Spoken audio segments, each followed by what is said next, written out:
Good. Welcome, everybody. Welcome. I think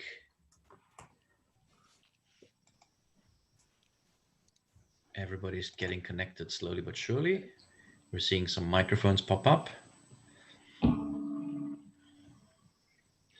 I can see Silvanos, I can see Gary, I can see Habib. Hi, everyone. Welcome. There's a lot more than us. Is this Welcome, the first everybody. first decentralized Athens meetup? And this is probably also the first decentralized Yeah. meetup. That is true. That is also true. I want to make sure that everybody can hear us and see Right. us.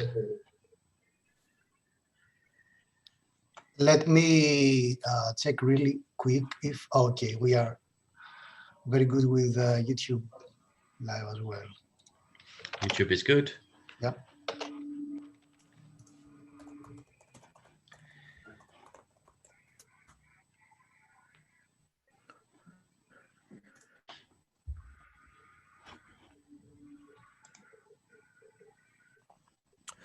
I'm not sure if you can hear me. Yeah, we can hear you. Yes. Hi, guys. Hi there. I'm Hello. Chris from Athens. Welcome. Hi, Chris. How are you? Welcome, Chris. I'm Stavros. Nice to see you guys. Nice to see you too. We're giving everybody some time to join in. Yep. Starting up in like 10 minutes. Mm-hmm. Awesome.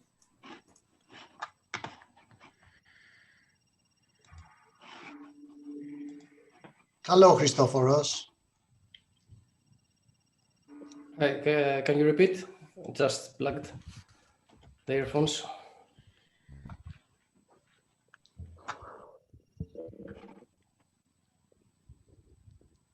How's everybody's day today?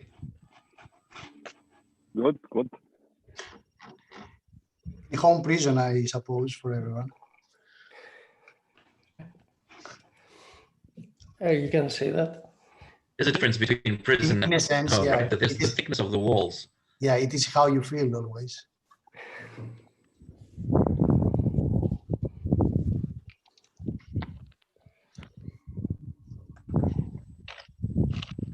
All right. Well, the format we're going to start with for the next 10, 12 minutes or so is that we'll allow everybody to open up their microphones and just say hi and do some general kind of networking. And what we'll do after that is we'll mute everybody's microphone except for the host, and the host will have control of the event. Dimitris will begin the event and hand over control to the speakers as they speak.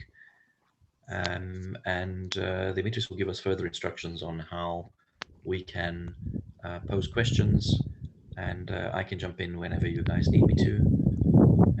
But welcome. Please use this time to get to know each other. So yeah, with that in mind, everybody, thank you for coming. My name is Xenophon. I'm going to be one of the speakers here. I work with Dimitris and Lapis to set up the Athens decentralized chapter. There's a few projects that are coming up during the quarantine and after the quarantine. Hopefully that's very soon. That's pretty much it from me, but I want to hear more from you guys. Dimitris and Lapis, do you want to have a quick introduction, or do you want to have the guests speak first? I would just like to welcome everybody. When we started this live session, we didn't know what we expect, but we've seen great interest in an introductory talk on the fundamentals of cryptos. So I would like to hear more from you. What's your background? What's your level of expertise with cryptos? And before this, let's hand it off to Dimitris.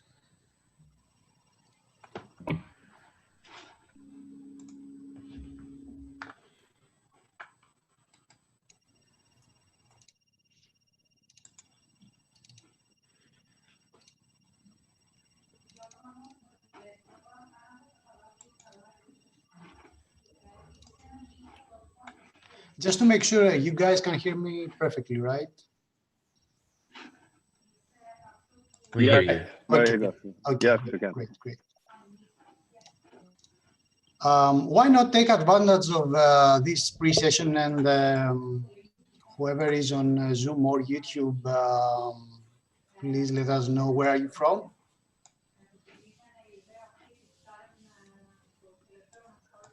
Because this started as an Athens/Greek event, but it turned out to be something more international, and we are very happy to hear that. Shall I start? By all means, yeah. Go ahead. So go for it. So my name is Habib Maroon. I'm Lebanese, and actually now I'm stuck in Limassol. I have a lot of interest for crypto, and I knew about the chapter because I was registering with the University of Nicosia. That's it basically about me. And I think with what's happening now in the world, and mainly in Lebanon, I don't know if you follow what's happening in Lebanon. I think that there is more and more need for everything to be decentralized going forward, guys.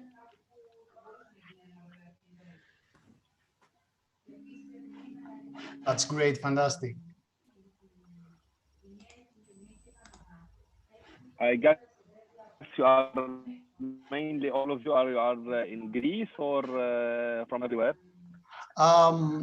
Me, Xenophon, Labis, and Stavros, who is our co-host from Cube, are in Greece. And we have many participants from Greece as well, because this is where it all started. But I really have no idea where everyone else is from, because people started to share the link to each other, and yeah, I'm gonna just learn at the same time with you where everyone is from. To be honest, let's check a little bit the YouTube as well. Quick question. When you were joining, guys, did they ask for a password? No, there was no request for password. No password. No request for a password. No. Yeah, I clicked So on the link. if you joined from the link, the password would be included in the link. Exactly. If you join with only the meeting number, that is when it will ask you for a password. Do we know which password that is? It's CryptoCube, if I'm not mistaken.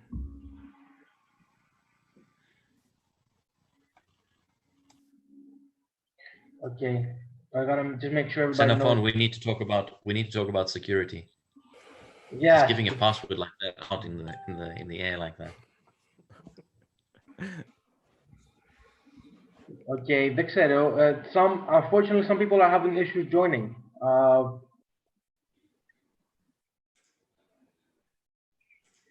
We've emailed this out, right, Stavros? I know we have. Just want to double make sure that everybody has it. I'm not familiar with Zoom much, but is there a limitation on the number of participants or no? Yes, but it's closer to 100 people than it is to 20, 30 people. Yeah, so we are far away from reaching that capacity. I see Yanis here, perfect. Yanis, hi Yanis. Yanis is one of the speakers. He just joined.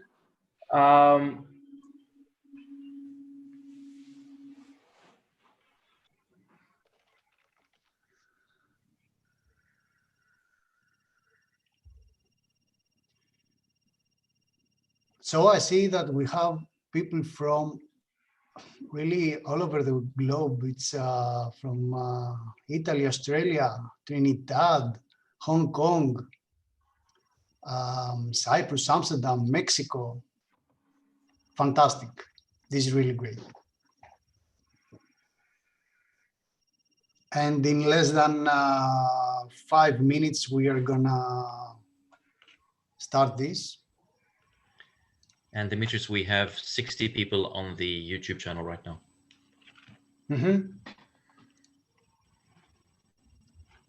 64 at the moment. Stavro, do you think that it would be better to add just another 5 minutes because Of wait time. Yeah, of waiting Yeah, time because people don't know about the pre-session. So I suppose that everyone is gonna try and log in exactly at 3 o'clock. Sure, sure. Okay. If you guys like, I can actually share the we can ask people on the chat if they need if they would like to get into the Zoom room as well. That's we can share the invitation if they like.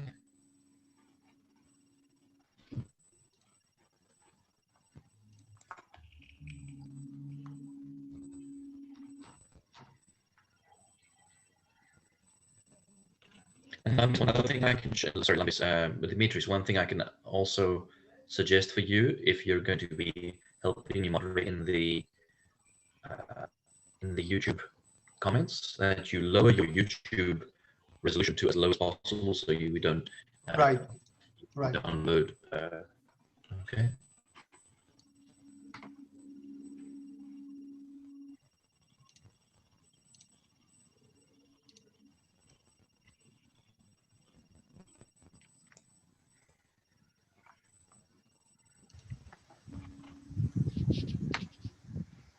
I'm wondering where Gregory is. He's walking the dog there.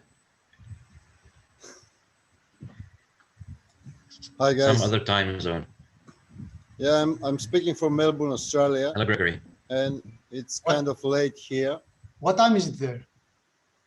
Well, it's about 10 o'clock. Yep, it's 10. Okay. It's great having you. Australia is sleeping this time, so I went to a park nearby my house, and so I could talk.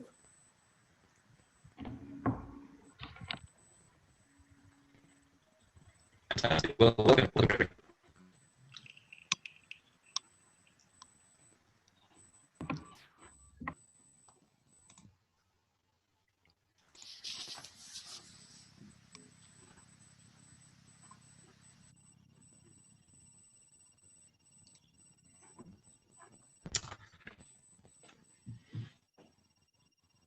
Stavro, I'm just admitting people as well from the waiting room. Okay? Yeah, go ahead. Sure. Please do.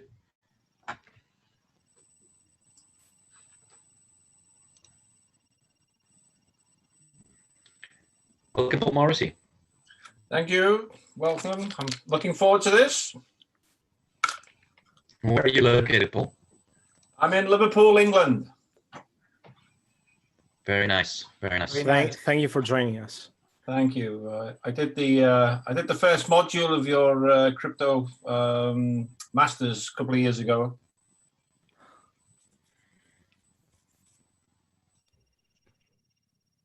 Did you like it? Oh, it was great. I just haven't got enough time. I'm a professor of mathematics at Liverpool University. I see. Well, you probably enjoy the cryptography quite a lot more than some other people then. Okay. Paul, you will never walk alone. Never walk alone. You're absolutely right. Except in coronavirus country. Yeah, well. Yeah. So we are waiting 4 more minutes. Let's see if we can get everybody in. I know people are joining more and more. After that, I'm going to do the quick introduction, and then we'll move forward to the DAO, then the intro to trading, and then Q&A throughout these sessions. I'm telling that to people that just joined. So 3 more minutes and we'll start. Yep. 76 people in the YouTube channel right now. Let's say hello to Gasho from Ethiopia, new to cryptocurrency trading. Oh, not cryptocurrency, not so much trading. Hello from Marcos in Brazil. Hello from Nick in Dublin. This is a truly international event. Jube from Malaysia. Fantastic. We didn't expect this, did we? We didn't. I think that when we set off to do this, we thought it would be more of, of a closed space or local, but people seem to have a lot of interest in the fundamentals of cryptos. And of course, I want to say this again, this is going to be a discussion on the fundamentals. If you're super advanced, I'm pretty sure that there's something that you can get out of it. But for the most part, we are going to going over the basics of cryptos. Right, that's correct, Labis. I think that the virus and the quarantine that we all are in this moment help into this live session. It's the recent trend of last days, these kind of sessions. And to be honest, if we were not live, we would not have the chance to have all these people from all around the world. So this is something to probably do again in the near future, and have as a recurring event, teach people about things, because this will be we're talking about a paradigm shift in pretty much everything around us if we embrace decentralized technologies. And it is not that easy to get access to valuable information. So I think it is our duty, and is the duty of people that possess some knowledge, to share it with the others to the best of their ability. And this is what we are going to be trying out today, and hopefully, if you like it, in the future as well.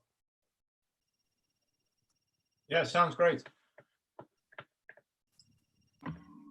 Lovely, and we would love your feedback. So I think it's we have close to 100 people on YouTube. We have 34 people on here. I think it's time to start it. I don't know if you guys agree or not. Let's go. Yeah, Okay, we could. We could. Let's go. Lovely. Let me just start presenting. Do I have? So Dimitri, you're moderating, and you have the control now. I would suggest that you mute all speakers, and then unmute people as they either raise their hand or it's their turn to speak if they're presenting. Correct. So that we can save anybody from any background noise that might be coming in. By all means. I'll mute my microphone now, and good luck, I'm everyone. having an issue with presenting for some reason. I'm gonna unmute you, Xenophon, when it's time.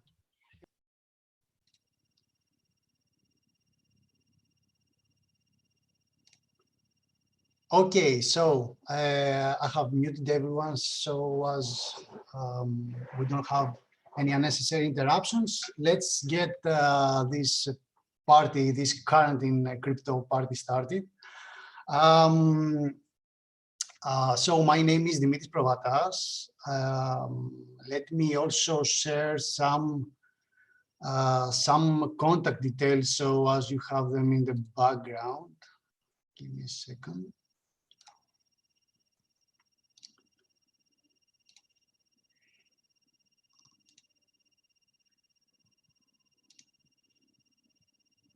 So this is me. I am an economist. Some years ago, basically during October 2017, I founded Crypto School, which is the first Greek blockchain Telegram community. Telegram, for those that are not aware, is a chat platform like WhatsApp and other platforms. And the trend is to have people communicate through this platform regarding blockchain and cryptocurrency issues. So I saw the need to make together, let's say, the crypto community, and this is the reason I started this group. But since then, we are, if I'm not, a little bit less than 600 members, all Greek, and we discuss every day news, the technology of blockchain, and we keep to each other very, very good company. We are like a small Greek family over there. At the same time, the University of Nicosia, and specifically decentralized, which I'm going to thank in a little bit, proposed to me to be the leader of decentralized Athens chapter.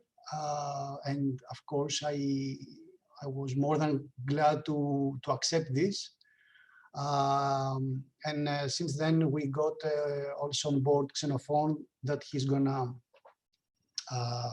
have a presentation in a little while, and Labis as well, who is gonna have the second session of this meeting. So community-wise, this is my involvement in blockchain. At the same time, by the way, Stavro, can you help me out, because I'm speaking right now, to admit the people that are waiting in the room. So I was saying that I'll jump in and do that right now. Yeah, thanks, Stavro. So other than that, I am also co-founder of a marketing agency called Core, and we are working mainly with blockchain projects at the space. We do marketing and general advisory for them at their first steps of the crypto journey, let's say. You can also find some contact details under this, and at the end some useful links. Just to let you know, just recently we started also the global community of Crypto School, because we saw the need that there are people out there that don't speak Greek, and so they cannot join the original room. So feel free to reach out to us anytime. And now that some time has passed and I feel that we are more people in this room, let me just stop sharing this so that you can see me. Okay, great. I would like to thank the Cube Athens for being co-hosts in this very, very nice event. And of course, I would also like to thank the University of Nicosia, not only for giving us the power through the decentralized Athens chapter to have this kind of actions, but also because they took the initiative to forward the link to all of its members. And this may be the reason that you are aware of this event and you are with us at the very moment. Stavro, can you please introduce yourself and say some words about the Cube Athens, please? Of course, Dimitri. So thank you very, very much for that. It's an honor and a privilege, and we're really happy to be involved with this. We met with the people from Decentralized several years ago when they ran their first event in Athens, and it's a fantastic community. We've run a number of meetups at the Cube, and it's, if you like, one of the spaces in Athens that hosts a lot of technology meetups and a lot of technology startups. And it's wonderful to be involved. And I wish that I'm looking forward to learning quite a lot during the session. And I wish that you all have a great session. So over back to you, Dimitris, and good luck to everyone. Fantastic. And as we mentioned, thank you very much, Stavro.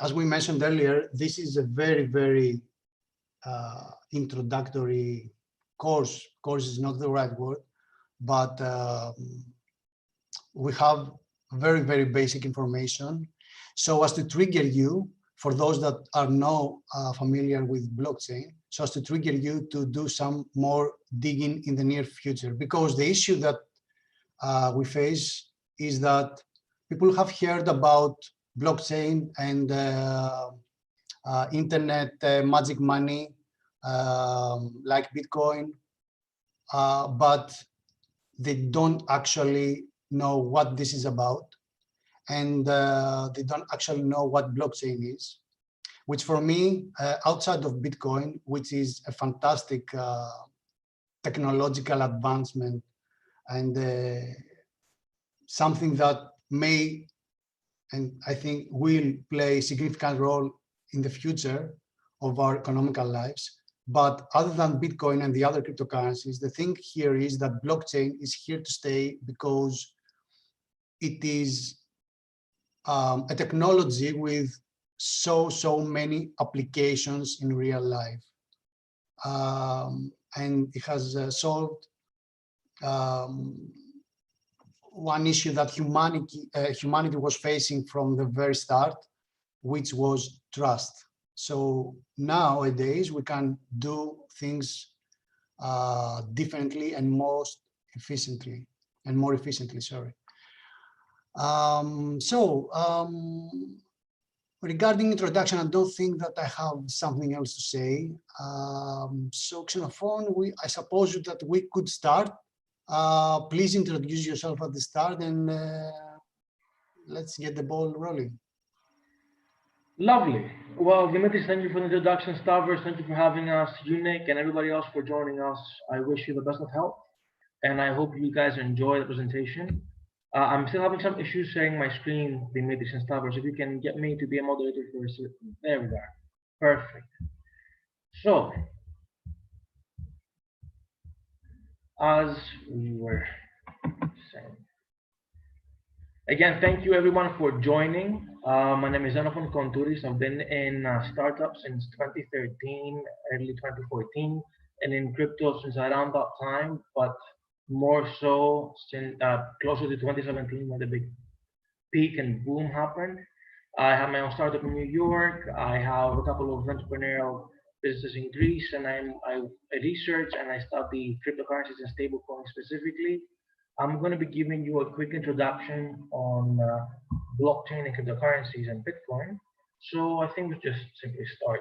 If I am going a bit too fast, please don't hesitate to raise your hand and mention it, because I want to make sure that everybody understands what we're talking about. Again, this is introduction to cryptocurrencies with decentralized, the Athens chapter decentralized, and the Cube Athens, as well as Crypto School. And we can start from 2009. That's what most people think is the start of Bitcoin, which is the Bitcoin genesis. Xenophon, huge favor. Okay, because yeah, the thing is that you have a very nice accent and you tend to speak very fast. Can you possibly slow down a little bit more? Of course. Yeah, thanks. So 2009 is when Bitcoin theoretically started. But for you to understand this concept, you need to go a little bit further back. However, with 2009, we have the first decentralized, permissionless, censorship-resistant, and public digital currency. It was the introduction of blockchain technology, and since then, theoretically, the best investment in history. However, there are some drawbacks, and we will explain where they come from and why they exist. Sometimes Bitcoin can be slow, oftentimes it can be expensive, and its volatility and unpredictability is something that limits its potential adoption in many cases. So what really is this magic internet money, and where did it come from? How did it come about? So everything really starts from the cypherpunk. The cypherpunks was a movement of internet activists that started in the late 80s and blossomed in the early 90s that was composed by coders, mathematicians, with a more anarchist twist, one would say. Their goals was privacy of communications, anonymity and pseudonymity, counter-censorship and counter-monitoring, hiding the act of hiding within the protocol, and establishing a web-wide encryption protocol, which would allow for what we have today, which is encryption. Back in the day, we had something called the encryption wars, which was these activists versus governments on how these policies for encryption should be done. The main concept is that there is complete distrust towards government and corporations to protect internet users and internet freedom, and they took it upon themselves to use cryptography and mathematics to make sure that their dream of the internet can become a reality. And this is when they first gained notoriety, publicity in May and June of 1993. One of the three gentlemen here is Eric Hughes, who wrote and authored the first.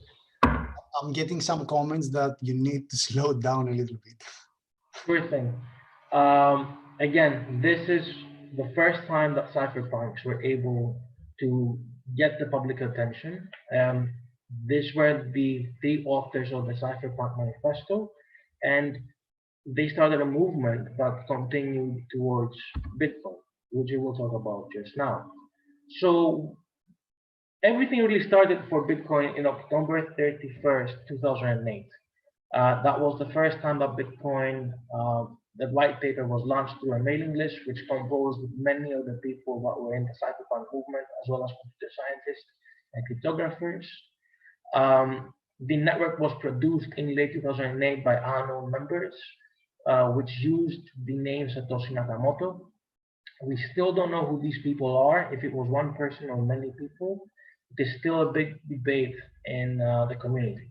And the first block was issued in January 3rd, 2009. Another crucial date that you need to understand about the origin of Bitcoin is the Pizza Day, which is on May 22nd every year. And it's a celebration of the first transaction, commercial transaction that involved Bitcoin. As many of you guys might have heard of this, once upon a time, somebody paid 10,000 BTC for two large Papa John's pizzas, which sounds absurd thinking about it in today's prices, and especially during the peak of 2017. However, it was the first time anyone had accepted Bitcoin or digital currency, cryptocurrency specifically, for a commercial transaction. An ode to their anarchist in quotations past comes from a little Easter egg that's within the first transaction, the first block within Bitcoin. And that is the headline of the Times, which quotes that Chancellor on brink of second bailout for banks, which was on January 3rd, 2009, when the first block was issued. So, what exactly is Bitcoin? Well, first of all, it's digital, which means that it exists on the internet, on your wallet, which can be on any electronic device, and you can access it as soon as you have access to the web. It's decentralized. There is no sole authority that controls what gets in the ledger as transaction, who can use it, who can accept it, and what you can do with it. It's permissionless because anyone can use it, anyone can accept it. It is, in other words, unstoppable money. It is trustless. It doesn't need any third party, be it a bank or a government or somebody else that you might trust, to work, to make it work, and to make the process of settlement work within the blockchain. And it's limited supply. It has no inflation or monetary policy, which is a big debate, but it's also one of the biggest benefits for many people that use Bitcoin. And it's also pseudonymous. The identity of the wallet holder is hidden. It's not anonymous. They can find you as long as you make a transaction towards fiat and with your ID involved in that transaction. However, it is pseudonymous. You can still protect your identity much better than you can in other situations. And Bitcoin works because of the blockchain. And in this slide, I talk about blockchain and DLT. DLT stands for decentralized ledger technology. Blockchain is part of DLT, but it's a specific subsection. Blockchain is, in the Bitcoin case, is it's Byzantine fault tolerance, which is the way that it reaches consensus on transactions, is called Nakamoto consensus. It works with mining new blocks, which pretty much means that you solve really difficult mathematics that take a lot of energy and time to make sure that if you do falsify information within a block, we can find out who you are and we can kick you off the network, which means that the benefit of falsifying transactions and data is much lower and much more expensive than actually working for the system. This allows any untrusted party to work with each other and make sure that consensus is reached on the blockchain. For people that don't understand this yet, which I understand because it's quite complex, think of the blockchain as a notebook. You have a notebook which each new line within a page is a transaction, each new page is a block. The whole notebook together is the blockchain, and miners are the authors of the notebook. They don't know each other, but they have figured out a way through math and cryptography to reach consensus and work together without knowing or trusting each other. The miners are quite decentralized. You might have heard about this. There's a lot of miners in China, a lot of miners throughout Asia, ton of miners in America and North America, a lot in South America, and a few in Africa and Europe. And each miner competes with each other, trying to solve these mathematical functions called hash functions to find this one solution which is unique and will allow them to make a new page and get a benefit from both the transaction fees and the reward of making this new page, this new block. And really that idea, the idea of unstoppable money and of mathematics working within the blockchain led to unstoppable code, which is what many people have heard of through Ethereum. Ethereum was introduced in 2004. It is blockchain 2.0, you could say. Besides simply adding transaction data on each transaction on the blockchain, you could also add scripting data that can be used to execute autonomous code. And that's the main concept behind Ethereum. You have, as I said before, a notebook with each new page being a new block and each transaction being a new line within that notebook. Now you can add code within that line, and that can work and lead to automated code. So the basics of Ethereum, and these are quite basic stuff, is that it has a native token called Ether. It has a virtual machine called the Ethereum virtual machine, which executes the code of transactions. The computational fees are paid in Ether, which is also called gas. Automated programs can run through smart contracts. Smart contracts are where the code is stored within wallets within the Ethereum blockchain, which collect the scripting data and charge you fees. And these smart contracts can oftentimes use unique tokens, which can be sold in the crypto markets. That was the main concept behind ICOs. ICOs are called initial coin offerings. You can also hear it as initial token offerings. It's a complex subject, which I'm happy to answer more in the future, but the main idea is that you can tokenize these smart contracts and the use of these smart contracts and sell them to the market, which means that you can sell the tokens before you build the smart contract, so you can have enough money to build the smart contract, which revolutionizes the way of fundraising. However, as I said before in the first page, there are drawbacks. There is a trilemma here. You need to pick 2 out of 3. You can have security and scalability, but not decentralization in many cases. You can have decentralization and scalability, but not as much security.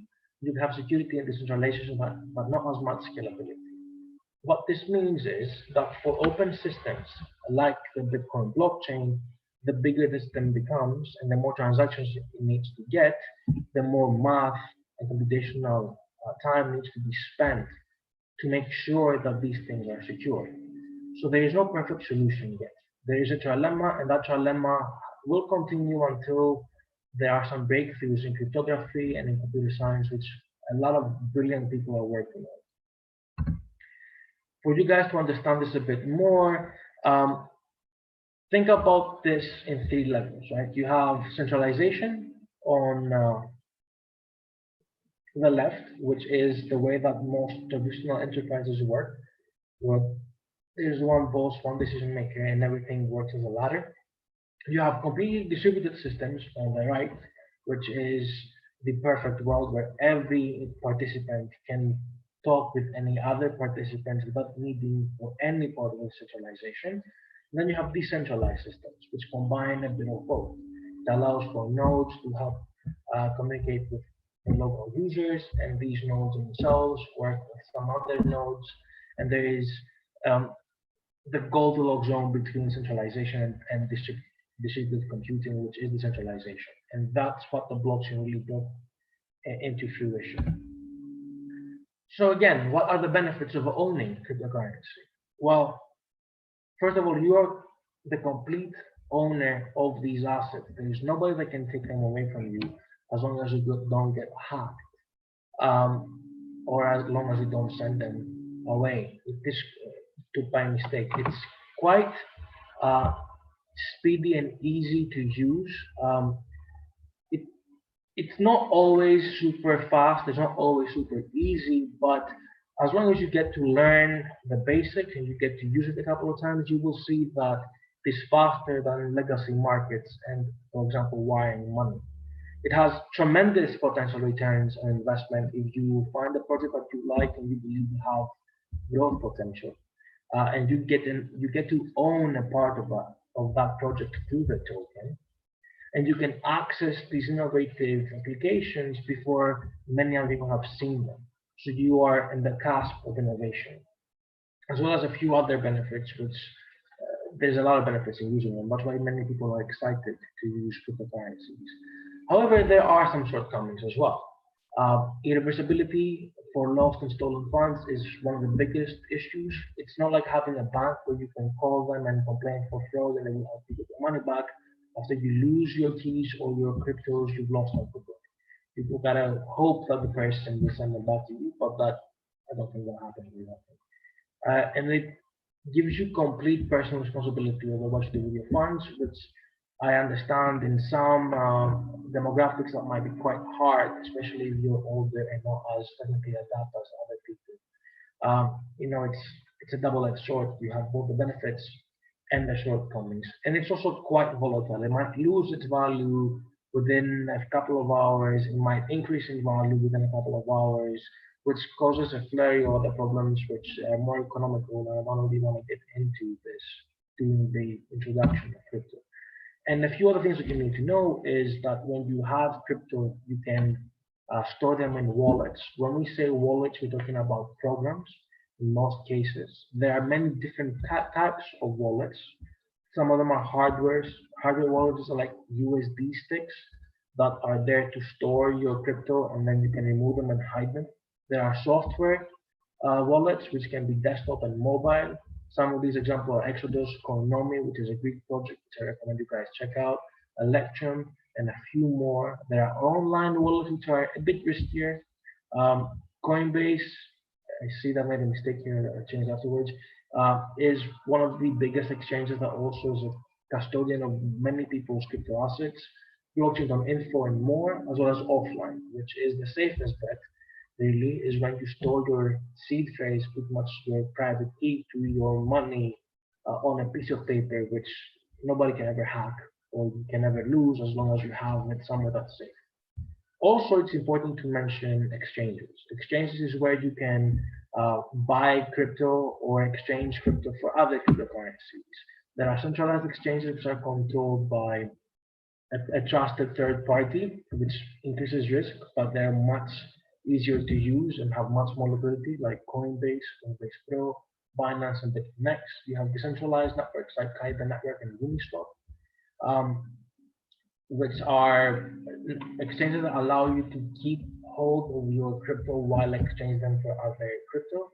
They're offline, face-to-face exchanges like local Bitcoin, where you go and meet somebody that has Bitcoin and you can give them cash or a check and get the crypto yourself.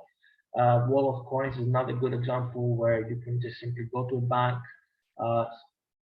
give the money to an account at the bank teller, and then the person is going to send you the Bitcoin to your address. And of course, there are ATMs. ATM is like any other ATM where you can go and spend your crypto and get cash, or you can use cash to get crypto, and many other options, which I really can't get to all of them. There are also many different projects out there, and this is just some of the top 13 projects, top 30 projects, excuse me. You might have heard some like Libra, which had a pretty big publicity boost happen mid last year. They're with Facebook. You have Ripple, which is the third largest cryptocurrency after Ethereum and Bitcoin. You have a few more, which I'm more than happy to go into in the question section, but for now I'm just going to move forward. And lastly, there is a couple of very interesting links and resources which I recommend to you. The Bitcoin white paper is a great starting point, which I recommend anyone to read. You can find it on bitcoin.org. There's CoinMarketCap, where you can find out more information and the price and performance of crypto assets. You have Telegram groups like the one that Dimitri mentioned, which I do recommend that you guys join. Better yet, if you can download Telegram if you don't have it while this presentation is going on, we'll be able to help you set everything up and have a flow of information coming in that may keep you in the loop. as well as the unique MOOC. A lot of people here are from University of Nicosia or were brought by University of Nicosia. The massive online open course is a great resource for beginning. We also have Mr. Antonopoulos, who is one of the biggest speakers in the crypto space and has written some of the best resources out there. I recommend you check out his website, as well as Jameson's Law, Bitcoin Resources, and Bitcoin Talk, which are great places to find forums and ask questions about this technology and this ecosystem, as well as the Tech Trans videos, which is a series of 6 videos on trust. And they're from 2016, but they do a very, very good job, although a bit outdated, to explain to you the players and the motivations within this space.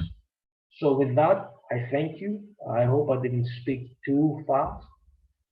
If you guys need to reach me anywhere, please feel free to do so on Telegram or on LinkedIn. You have my email here as well. And now I would like to open it up for any questions that you may have.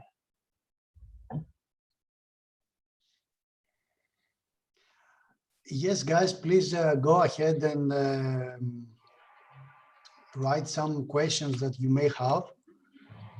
We're going to have a small QA session after each presentation, let's say. I'm going to stop sharing my screen. I'm just going to leave it here because I like this slide. By all means, Kanafon. So yeah, any questions? Anybody wants to ask me anything? Can I ask the first question? Go ahead, please. I'm Chris. I would like to ask just a simple question, try to understand. I want you to give me an example and define decentralized, since every data will be, let's say, on the cloud, on servers, and can't be tracked down. Can you please expand on the question again, because I didn't understand it 100%. I'm more concerned about my question targets to, let's say, security issues or privacy issues. Okay, so this is a bit more technical of a question, right? Can I make a small comment? Because I know Christopher and we have made some discussions as well. I would just want to take this opportunity, not only for Christophoros, of course I'm gonna let Xenophon explain it to more detail, but for everyone out there, it is really, really essential first to understand what this is all about. And I'm saying that because, for example, Christophoros, you said the information is on the cloud, which for me, it is not accurate because we are not talking about a cloud. Yes, a cloud could be attacked and someone could steal the information that it's there because clouds are centralized. And blockchain is the complete opposite of cloud, is decentralization. So through decentralization, what we accomplish is security. So someone cannot change, let's say, the information stored. Now, what information are you going to store? This is a completely different story. Okay, this is why we have so many blockchains out there, and as we speak, more and more are getting finalized, let's say, and developed. So yeah, this is my small input. Just that, you know, this is not a cloud. Blockchain is totally different. I know, that's why I said, let's say, on the cloud. I know it's not, but yeah, it's by all means it's public. Whatever is in, yeah. This is the good about blockchain. It is completely public. Well, not always, but many times, right? Yeah. So when I think of security within these systems, I am thinking more of personal security, not the actual infrastructure of a project, right? And that's why I was confused, because when it comes to security and privacy, It's mostly what you do with the systems that they're given. For you to be secure, you need to make sure that your keys are your keys. You need to make sure that you have secure internet connection when accessing the blockchain and when interacting with these cryptocurrency tokens. However, security within these platforms comes in many cases from decentralization, from the cryptography behind them. Now, I don't really want to get into the cryptographic setup of each project because that's a very technical discussion, and I don't even feel comfortable talking about this. I'm not a cryptographer myself. However, know that being around for 10 years already with track record, especially projects like Bitcoin, are quite secure. And if you want to add data, you don't do it on the blockchain. You do it through hashing a link or hashing the actual data and then setting that in a transaction. IFPS, right? IPFS. What is the actual? I forget the name of an actual server that is used by many of these projects. That's where you can actually have your data, like Filecoin, for example, and you can send and make sure that they are secure by hashing them, which means making sure that nothing is changed. And through that, you can verify that the data that you have or you want to share through the blockchain are the data that you need and expected to share on the blockchain. I don't know if that answers your question 100%. I am more than happy to have a follow-up call with you and actually talk about specific projects if I can help. But yeah, I hope that answered your question. Okay, in a way, yes, thank you. And yeah, guys, because this is, we have some limited time. I mean, we are all at our homes. We don't have anywhere to go. So we can stretch the time frame a little bit of this webinar, of this session. However, there are some more questions here, Xenophon. Let me pick some, like Antonio asks, which is the main difference between centralized and decentralized exchanges? Is there a QYC, which by the way stands for Know Your Customer, also for decentralized exchange? Okay, so I see two questions. I see one from Stavros that was sent to me privately, and I see one from Antonio. Thank you both. I'm going to answer Antonio's question first. Well, centralized exchanges are servers that are controlled by a single company, which means like Mt. Gox, which means that they can perform many transactions, have a lot more liquidity than decentralized exchanges. However, there is a certain amount of risk of what will happen when and if they get hacked. And that has happened. And I mentioned Mt. Gox specifically because it was the #1 exchange in the world in 2013 when it got hacked, and millions and millions of dollars worth of crypto were lost. Decentralized exchanges are built within decentralized systems to not have these centralized authority figures on top of them. It means that you can work directly through cross-chain swaps. You can work directly through the technology to make sure that your crypto is exchanged by like crypto without passing through an intermediary's wallet, which is what centralized exchanges are in many cases. And KYC does exist in some decentralized exchanges. We call them DEXs. It does exist in some DEXs, but not in all of them. For centralized exchanges, KYC is pretty much mandatory at this point, and AML, anti-money laundering. But if I remember correctly, I think for Kyber Network, there is KYC. There are also other systems like with BISC. BISC is another DEX where it gradually increases your ability to spend money. The more you use the DEX, the more allocation and more allowance of funds you can manage and take out of they give you. So yeah, there are some KYC tactics. There is some KYC, but there are many that don't have KYC, like Uniswap, which I love as a project. It's so good. I recommend anyone to use it. And then I also see a question from Stavros. You guys can probably see it. I have it on my screen. The question is tokens and ICO, and we've talked about tokenization a little bit, but not too much. So when something is tokenized is pretty much when you find ways to create a token that represents the value or a part of the value uh, of a project or an asset. And that asset can be any asset from a car to real estate to a painting to even personal time. There are people out there doing personal ICOs, selling tokens for their own time. But in more practical ways, I want to talk a little bit about research, about real estate, excuse me. Let's assume that I have a house which I can find its value only after I sell it on the market. By creating 100 tokens that divide the value of the real estate by 100 and exchange them within exchanges, I can track the amount of value of the house by the value of each token times 100, which is the total value of the token.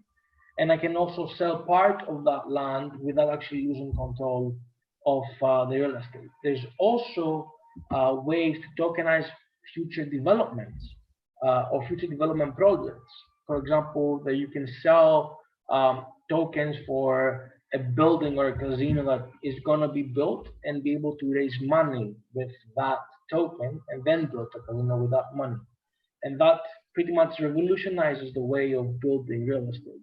It's just one of the many potential use cases of cryptocurrency and blockchain technology. Any other questions? Any questions from YouTube?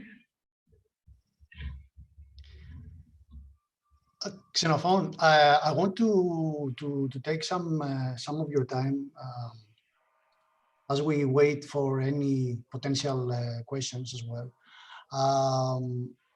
Just to say something important that regarding wallets, there are wallets and exchanges. We are going to have this is going to be the main topic of the second webinar that we are gonna make. We are gonna share some information about when at the end of this session, and please use the contact details that we shared already, so as to keep track of everything that we are gonna do in the future. So just a quick comment about wallets and exchanges.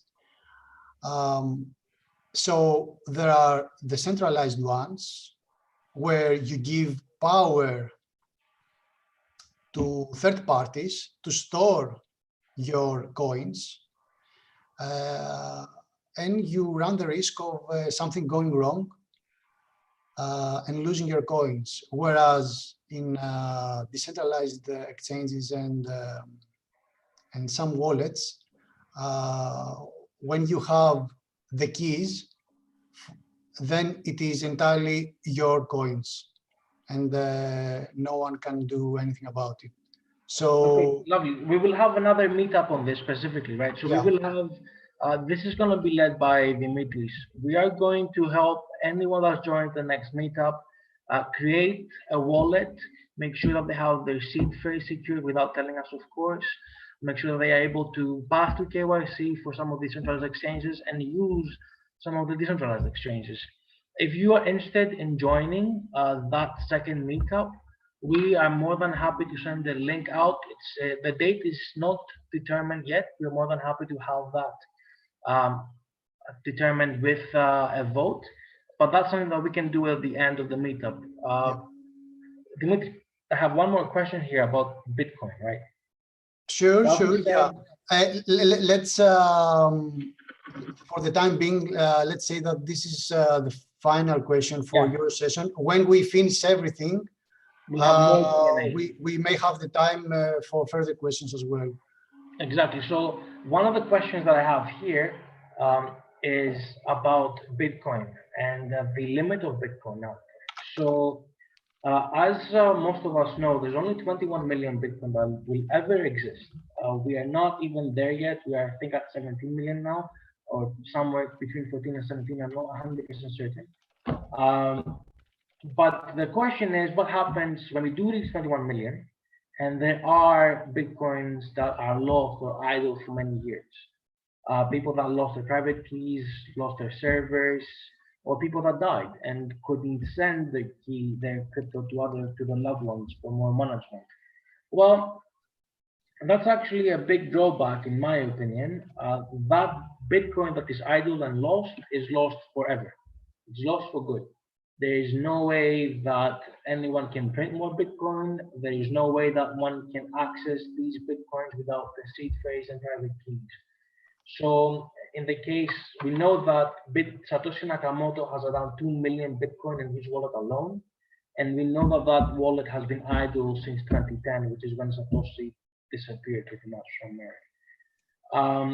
So yeah, no more Bitcoin, no more management of Bitcoin. So with that, I would like to end my part. Thank you all for joining and asking questions. I'm going to stick around for more Q&A afterwards if you want more information about the projects in the background or in general about introductory stuff with crypto. And again, message me on Telegram if you want, because I'm always available there for more information. Fantastic. Thank you, Xenophon. As I see some comments on YouTube, guys, I read all of your questions, guys and girls, sorry, and girls. I read all of your questions. However, I'm writing them down, and I'm gonna try and let's say have a quick general Q&A question at the end, so as to give the time to the presenters to finish their presentations first. Yeah, okay. Dimitri, I will be also accepting general purpose questions under Yes, my session. We're going to have a small QA session after each presentation, and then at the end, whatever question may be unanswered. But I will be accepting general questions as well. Okay. Fantastic, Labis. Labis, before you start, sure. I wanted to do this at the start, but forgive me, I totally forgot. I wanted to ask the audience if two questions. The first one is if they are familiar with blockchain or no. So please write down with a yes or no at the YouTube chat, and please use also, you can also use the Zoom voting button to let us know, just to have a quick idea of our audience,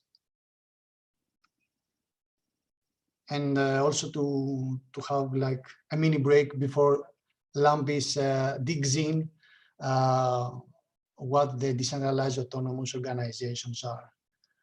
And also don't forget that the third session will be about charts and technical analysis from Yannis. Okay, I'm getting a lot of yeses, and this is really encouraging.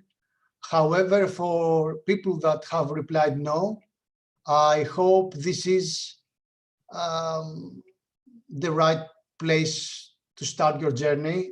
I can assure you that this is a space that it definitely is interesting to search for. We all have some time because sometimes I hear some excuses. I don't have so much time to research this. Believe me, it worth your time into digging it a little bit more. So without further ado, Lapis, welcome. Thank you. I love your background, man. Thank you so much. It's the supporters and the enablers of this online meetup. Of course, we're excluding Cube because Cube is everywhere. Cube is the host. And if you allow me to share my screen with you so as to get started with the presentation, that would be great.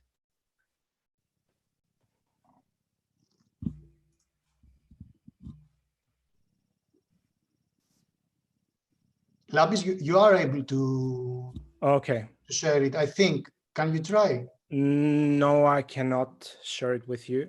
Okay. Dimitri, Stavro, shall I can we- assist? One moment. Yeah. yes, Stavro, Yeah. please do so. So, as I said, I will be accepting general questions as well. I'm going to be discussing about a specific topic that I think is interesting to you, but I will also be accepting general purpose questions. So do not hesitate to send them to me or to type them into YouTube. Let's see. Okay, looks like I'm able to share my screen now. Okay, that is great. So hello, everyone. I'm very happy to be here with you today and discuss an exciting new topic on the decentralized scene. My name is Labis Ioannisopoulos. I'm a scholar for the MSc in Digital Currencies provided by the University of Nicosia. I'm an economist and researcher of open decentralized technologies and decentralized finance. And I also advise businesses on how they can incorporate breakthrough technologies in their operations. Before we start, I would like to thank Stavros and my friend Xenophon for his introduction in Bitcoin and Ethereum, as we are going to be building and expanding upon this newly acquired knowledge. And I would also like to make a quick connection check to make sure that everybody can hear me very loud and clear and also can see my screen very clearly. So please, the hosts confirm that everybody can see. My end, it's perfect. Lambis, you have an amazing microphone over there and a great voice too. So go ahead. Thank you so much. You should do some radio. Think about it. Thank you so much. Thank you so much. So, seeing that most of you are business-minded or entrepreneurial people, or in one way or another involved with businesses and startups, I wanted to discuss a topic that I think will affect you directly, as it introduces a new way of doing business and a new way of doing governance. And this is the topic of DAOs, or decentralized autonomous organizations. So hopefully I will also answer some of your questions on what decentralization is. So DAOs is what happens when you put together unstoppable money and unstoppable code to create unstoppable organizations with a couple of cool features. DAOs are open for everyone to participate. They can be transparent, they can be auditable, and most importantly, they can serve as a platform to incorporate for the growing advances in artificial intelligence and machine learning and Internet of Things in a very seamless way. So in today's discussion, I'm going to be going over what a DAO is, what you can and what you cannot do with it. I'm going to be comparing it to traditional organizations throughout the duration of my talk and go over some notable, successful, and failed DAOs. And I will also be discussing a couple of caveats and how you and your business can prepare for this exciting future. Seeing as this is a more technical topic, I will be going for a surface level overview of everything, but I will be accepting more technical questions at the end. And I really hope that by the end of the session, you walk away with an expanded perception of what a business is and what governance is, and maybe a couple of ideas on how to incorporate those exciting technologies in your own organization. At least this is my goal. And with that being said, let's get into it. So in order to get a basic understanding of what a DAO is, it is sufficient to go over the individual words that make up the acronym. So we've got decentralized, we've got autonomous, and we've got organization. And I think that you will agree when I say that the easiest one to wrap your head around is the organization word. So pretty simple. First and foremost, a DAO is an organization, meaning it is a collection of people that come together in order to fulfill a common goal. And this concept is very familiar to all of us. We are surrounded by organizations. And I want to say that we have an inherent and deep-rooted understanding of why people come together in order to achieve greatness. Over the years, we've heard it expressed in many ways. Some say it's the wisdom of the crowds. Some say that by coming together, we achieve more than our individual sums. But, you know, the notion remains the same either way you put it, and it remains the same for DAOs as well. So a DAO is an organization, but it's not your typical organization. It comes with an interesting twist. You see, one of the characteristics, and from my perspective, advantages of open public blockchains is that they're neutral, meaning that they're agnostic towards people, towards agents, towards reasons for sending or receiving information. As long as you can connect to the network, send and receive valid information, you're a first-class citizen in the eyes of a DAO. So you can be a human, you can be a machine, you can be a Raspberry Pi, you can be a fridge. The DAO doesn't care. If you send valid information, you're a first-class citizen.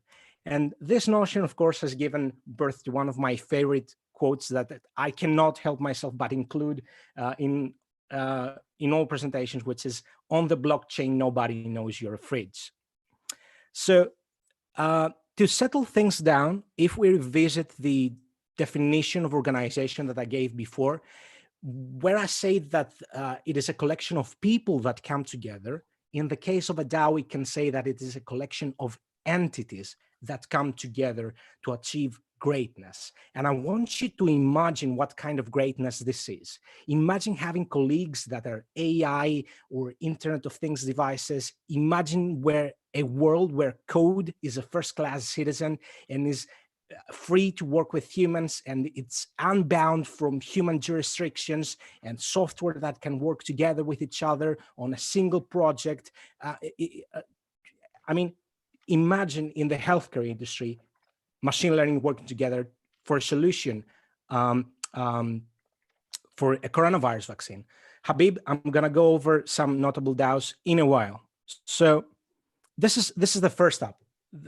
This is what the organization part means. So I now want to take the time to move on to an equally important part, which is what decentralized means. So when we say decentralized, and this will hopefully ask the question of Chris that he asked before, we mean that the organization is entirely incorporated online on the thousands of nodes that voluntarily help maintain the network, on the computers that help maintain the network. And of course, here we are. And of course, those computers agree with each other on the validity of information due to a consensus layer that Xenophon discussed before. In the case of Bitcoin, this consensus layer is called the Nakamoto consensus, or proof of work. And in the case of Ethereum, this will be proof of stake soon enough.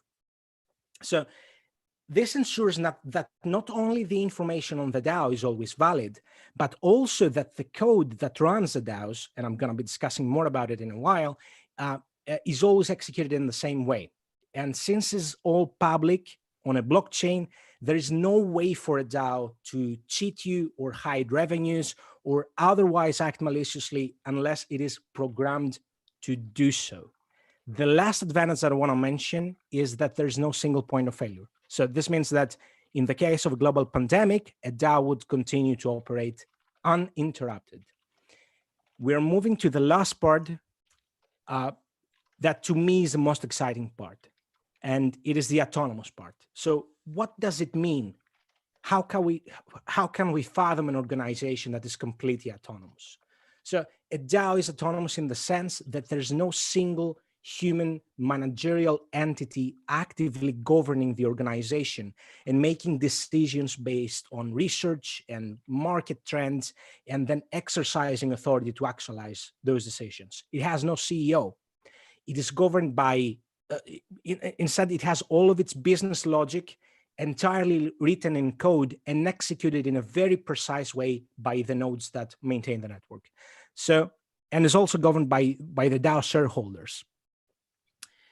The very interesting thing, in case you haven't noticed, is that since all of this is public on the blockchain, your business plan is out there for everyone to see, and not only see, but also copy, and not only copy, but potentially reverse engineer and implement in the exact same way, which is scary, but it allows for something that is commonplace in the open source community, which is for people to work together on complex problems. So imagine the implications of this for logistics, for engineering, or for healthcare problems. So to wrap things up, DAOs promote openness, they promote transparency, they promote coordination and distributed governance. And in the case of where a permission chain is used, and I can expand on that during the Q&A session, they also promote tracking and rewarding contribution. And with that being said, I want to move on to a more pragmatic side of things and discuss a couple of notable DAOs. I want to take the time to preface this part of the discussion with a disclaimer. I'm not personally endorsing any of those projects. My purpose here is purely educational, and I want to give you enough information so you can decide on your own through your own research. So the first notable DAO is the Dash DAO. It started off as a copy or fork, as we call it, of Bitcoin, and attempted to improve on some of its shortcomings, or what it thought was shortcomings. And one of the things that it wanted to address was that people get compensated for the work they do in improving the protocol. So as you might be aware of, Bitcoins and cryptocurrencies in general have gone through various iterations until their present version. And this is through the work done by researchers and programmers that do not get directly compensated for the work. So DAS thought it would be better for them to get paid. And instead of building a centralized authority, such as a committee that can be corrupt, that can be incompetent, that can be bribed, they delegated this authority to the DAS holders. And in this way, they managed to automate to find a way to automate funds towards developers and marketeers. They managed to host events and even an educational YouTube show. So this is an idea maybe that you should consider when for the next time you want to delegate funds. The other notable DAO that I want to mention, which is a personal favorite, is the Maker DAO.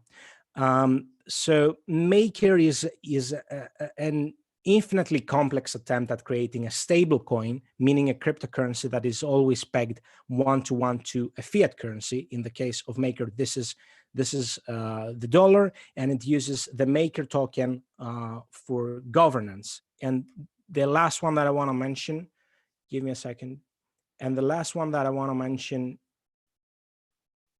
is the Aragon DAO, which is a platform. It is DAO in itself, and it's also a platform for building other DAOs. So all of those were arguably success stories, but I want to talk about something that is a little bit more spicy. And this is the DAO. So the DAO was one of the most promising projects to ever hit the decentralized space. It's meant to operate as a venture capital fund for crypto-related ideas, and the platform will allow for everyone with an idea to pitch it and potentially receive rewards and funds from the DAO. And anyone with DAO tokens could vote on the idea and then receive compensation in case this was successful. Needless to say that this idea caught up, as it received more than 11.5 million ETH in funding from more than 18,000 aspiring investors, which was at some time worth more than $2 billion US. And it was also 15% of the total circulation of Ethereum. If you do not know what this means, is that take all the Ethereum that exists out there, 15% of this was delegated towards the DAO. So in June 2016, the DAO went live, and within days, a security hole was found, and a fix was created and waited approval. However, it was too late, because one short day later, June 17, 2016, I was there, a hacker discovered the loophole and managed to drain $70 million worth of ETH from the DAO contracts. So here you can see one original screenshot from the Reddit thread that is still live and that you can still visit. And you can also see replies from celebrities in the decentralized space, such as the creator of Ethereum himself, Vitalik Buterin. Lavi, sorry, for some reason, we cannot see the whole screen of yours. What exactly are you able to see? For example, at my end, at least, I don't know, Xenophon, can you also confirm? I see. I see everything quite well on my end. Okay, maybe it's my settings. Okay, sorry about that. Yeah. I'm good too, guys. I'm good too. Okay, carry on, guys. Okay, yeah, sure. So, the Ethereum community tried their best to stop the DAO, the drain, but it came down to a fork of the Ethereum chain. They essentially split the chain and created a new one where the exploit didn't happen. The new one is called Ethereum, and it's the main network of Ethereum. And the old one where the exploit still exists is Ethereum Classic. And I can expand on this during the Q&A session. This was the end of the DAO, as you might expect, and it was also a good lesson for all of us.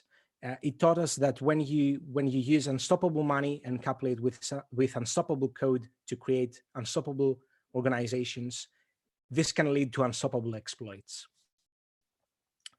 So now that we've seen the power of DAOs, both for good and for bad, you might be wondering how to adapt for this future. And the first thing to realize is that blockchains and cryptocurrencies and DAOs are not just a product innovation. They're not just a process innovation, not a position innovation, or even a paradigm innovation. They're all those innovations put together and then some. They're a product innovation because they're building on top of cryptocurrencies and blockchains and smart contracts. And since the days of the early internet, zero knowledge proofs and cryptography and security are a hot topic again. They're a process innovation because they involve the concept of reaching distributed consensus in a network of mutually distrusting nodes, which was thought to be impossible up until 2017, when the Nakamoto consensus got its formal verification. This means that you can agree on the validity of information along with people, with millions of other people, potentially billions of other devices that you have never heard of, that you've never met, even if some of those try to break the system. And they are a paradigm innovation because banks and financial service providers have had 12 years to repair customer trust since the financial collapse of 2008. And here we are in 2020 talking about bailing out banks again. Lastly, I want to say that they're also a platform innovation because they're a platform innovation because banks, sorry about that, they're a platform innovation because as the internet allowed for e-commerce and social media and teleconferences such as this one, DAOs will allow for inclusive, open, and a transparent way of doing governance, economy, and business. So the question remains how to prepare for this. And I can answer it in 1 minute. Develop a culture of constant innovation. 1 week of developments in the decentralized space is 3 months of developments for a startup and 1 year of developments for a traditional corporate business. So if you fall in this last category, you will not even see it coming. Embrace a culture of constant change and innovation. A day without innovation should mean literal death for your business. Number 2, flatten your organizational structure. We are moving towards a world where the center is automated out, so delegate as much managerial power as you possibly can to each individual part of your organization.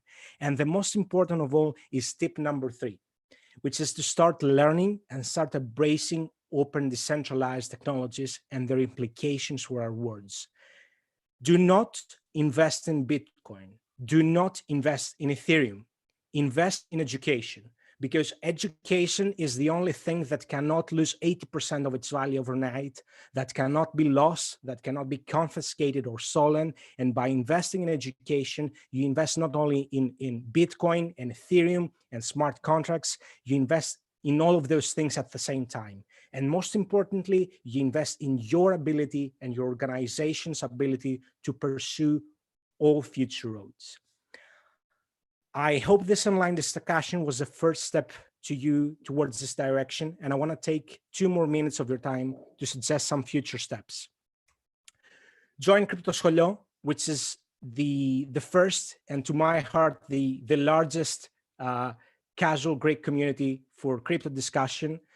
You will get most of your questions answered there, and you will meet some awesome people like our host, Dimitris. Dimitris, ευχαριστώ πολύ για τη δουλειά που έχεις κάνει και για τη θες το βράδυ σου μέχρι τις 4 ξύπνιος για να το οργανώσεις για όλους μας.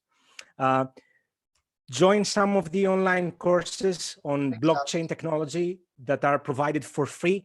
There are some great courses by Berkeley University, by Princeton University, and even by the Linux Foundation.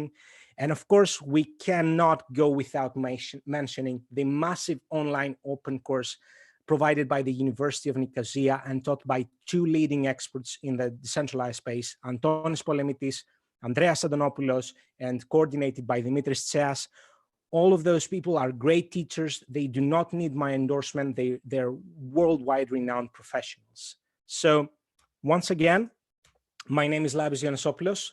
The best way to reach me is on Telegram at Lambistion. This is LAMBISDION, or you can find me on LinkedIn under the name Lambis Ioannisopoulos. I will be more than happy to get up close and personal with you and maybe answer your questions, and we'll see what comes up. So thank you so much. I will be open for questions now. So make sure to ask some great ones.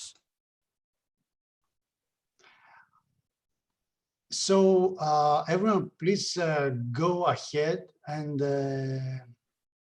ask your questions. I'm gonna check Zoom and YouTube to see if we have any regarding DAOs. At the same time, I want to take this small break as an opportunity to say, Labi, can you please go back for just a minute at the University of Nicosia? Sure. So first of all, I would like to thank again the University of Nicosia that let the people know that this session is going to take place, and we have many members of the university with us. Of course, we are all about education, and the University of Nicosia is not the only one that deals with blockchain issues. However, I have to really recommend this free MOOC. I believe it's the first university that they had an MSc. It was in 2014. Yeah, it was, okay, yeah. Regarding blockchain.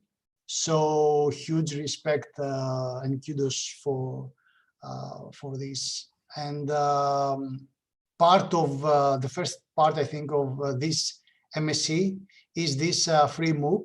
Whoever completes it gets either way a certification, and they can carry on with their MSc studies or just stop there. So no commitments attached, let's say.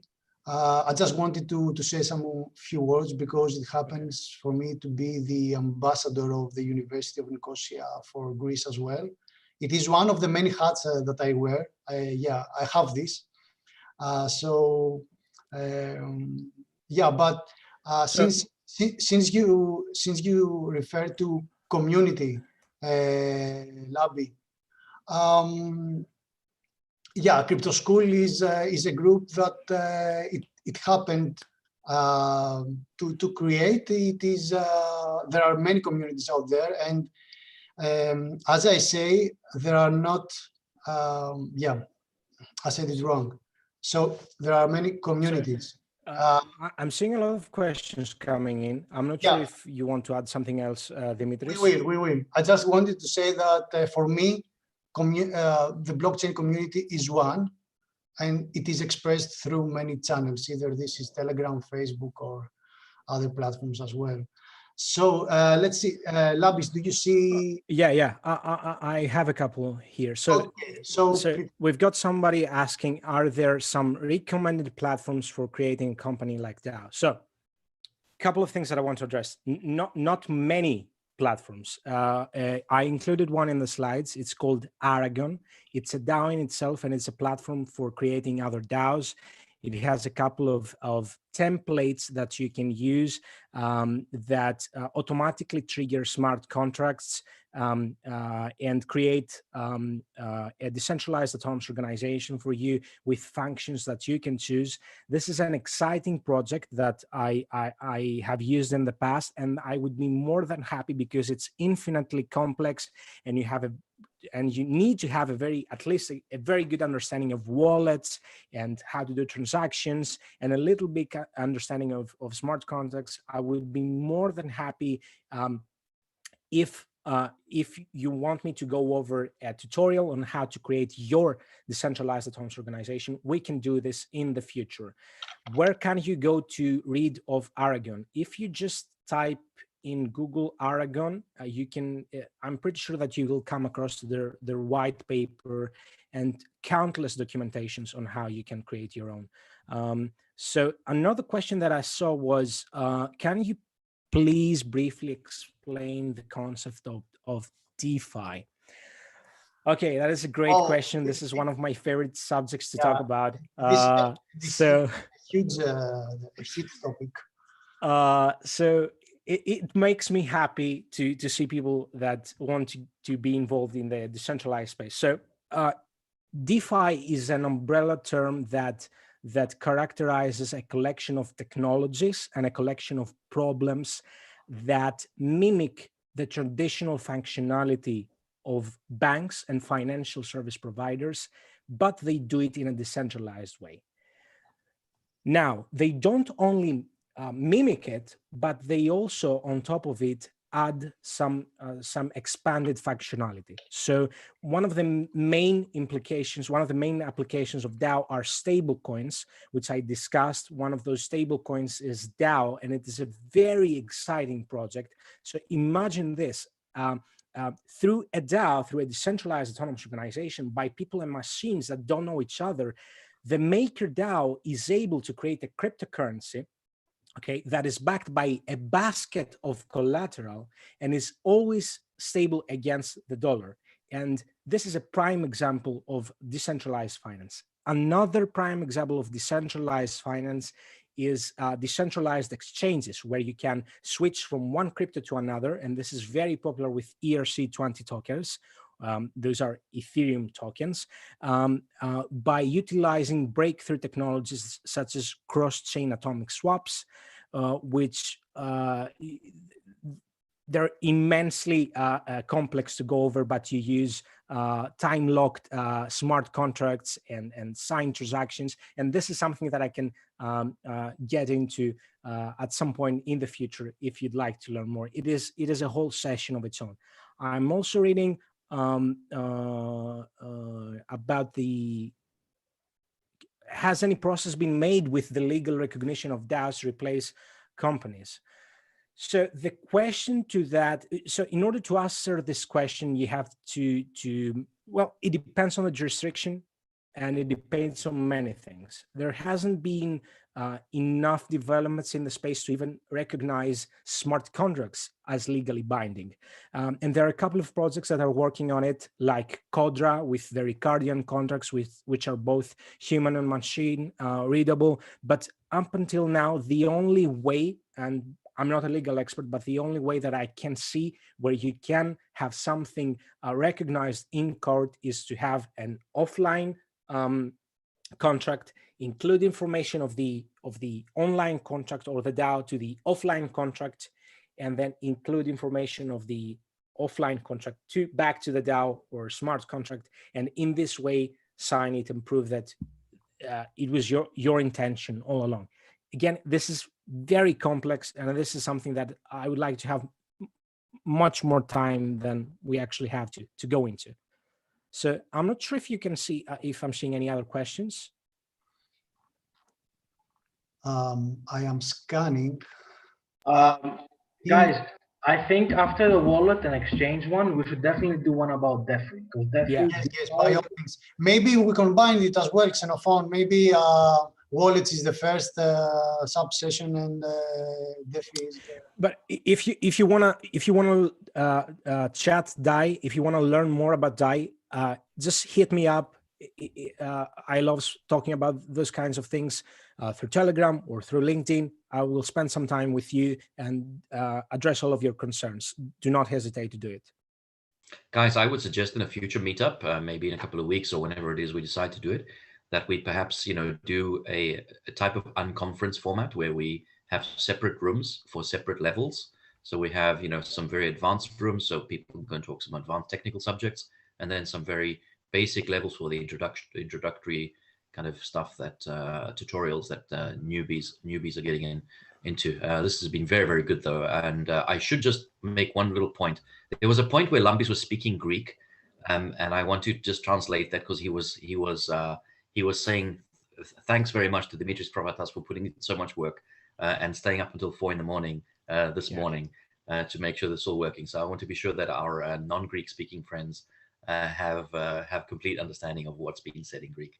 But keep it up, guys. It's fantastic. I'm really happy.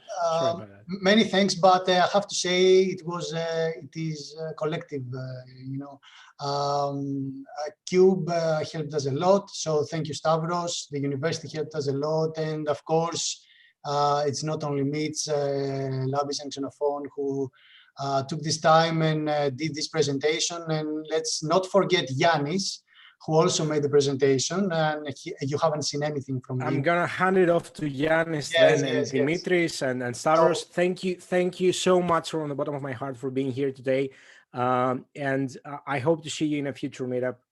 Share your suggestion with us and send me a message so we can discuss further. Thank you so much. I'm out.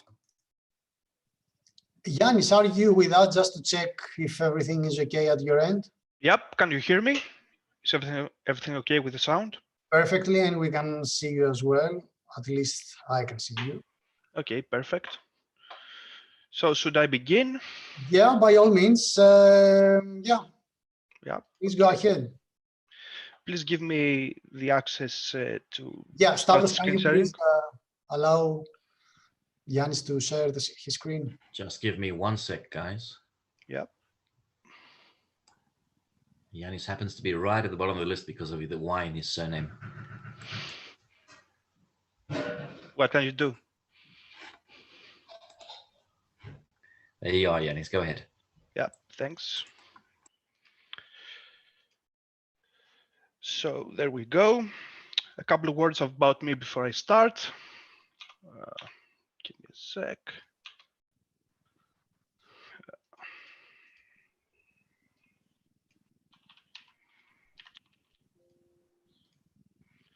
So my background is in engineering. As you may know, my name is Yannis Laios. I have studied mineral resources engineering at the Technical University of Crete, but since the late 2017, I've been in the rabbit hole of Bitcoin and crypto mining and crypto trading, trying to make ends meet with that. And today I will make an introductory talk about trading and the basics of technical analysis.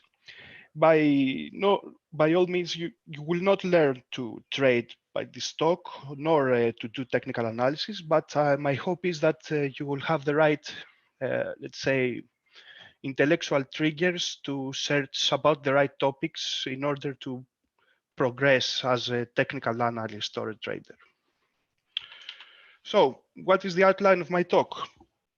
I will briefly define technical analysis, and some 2 words about the basics of TA, which is candlestick charts, time frames, candlestick patterns, technical patterns or candlestick formations, defining support resistance, defining an uptrend or a downtrend, which is actually the market context or framework of our technical study. And in the end, 2 words about directional bias and positioning. So what is technical analysis? Technical analysis, or TA, is the method of studying past price action with the purpose of to produce probabilistic assumptions on future movements. These assumptions are based on the behavioral characteristics of price history.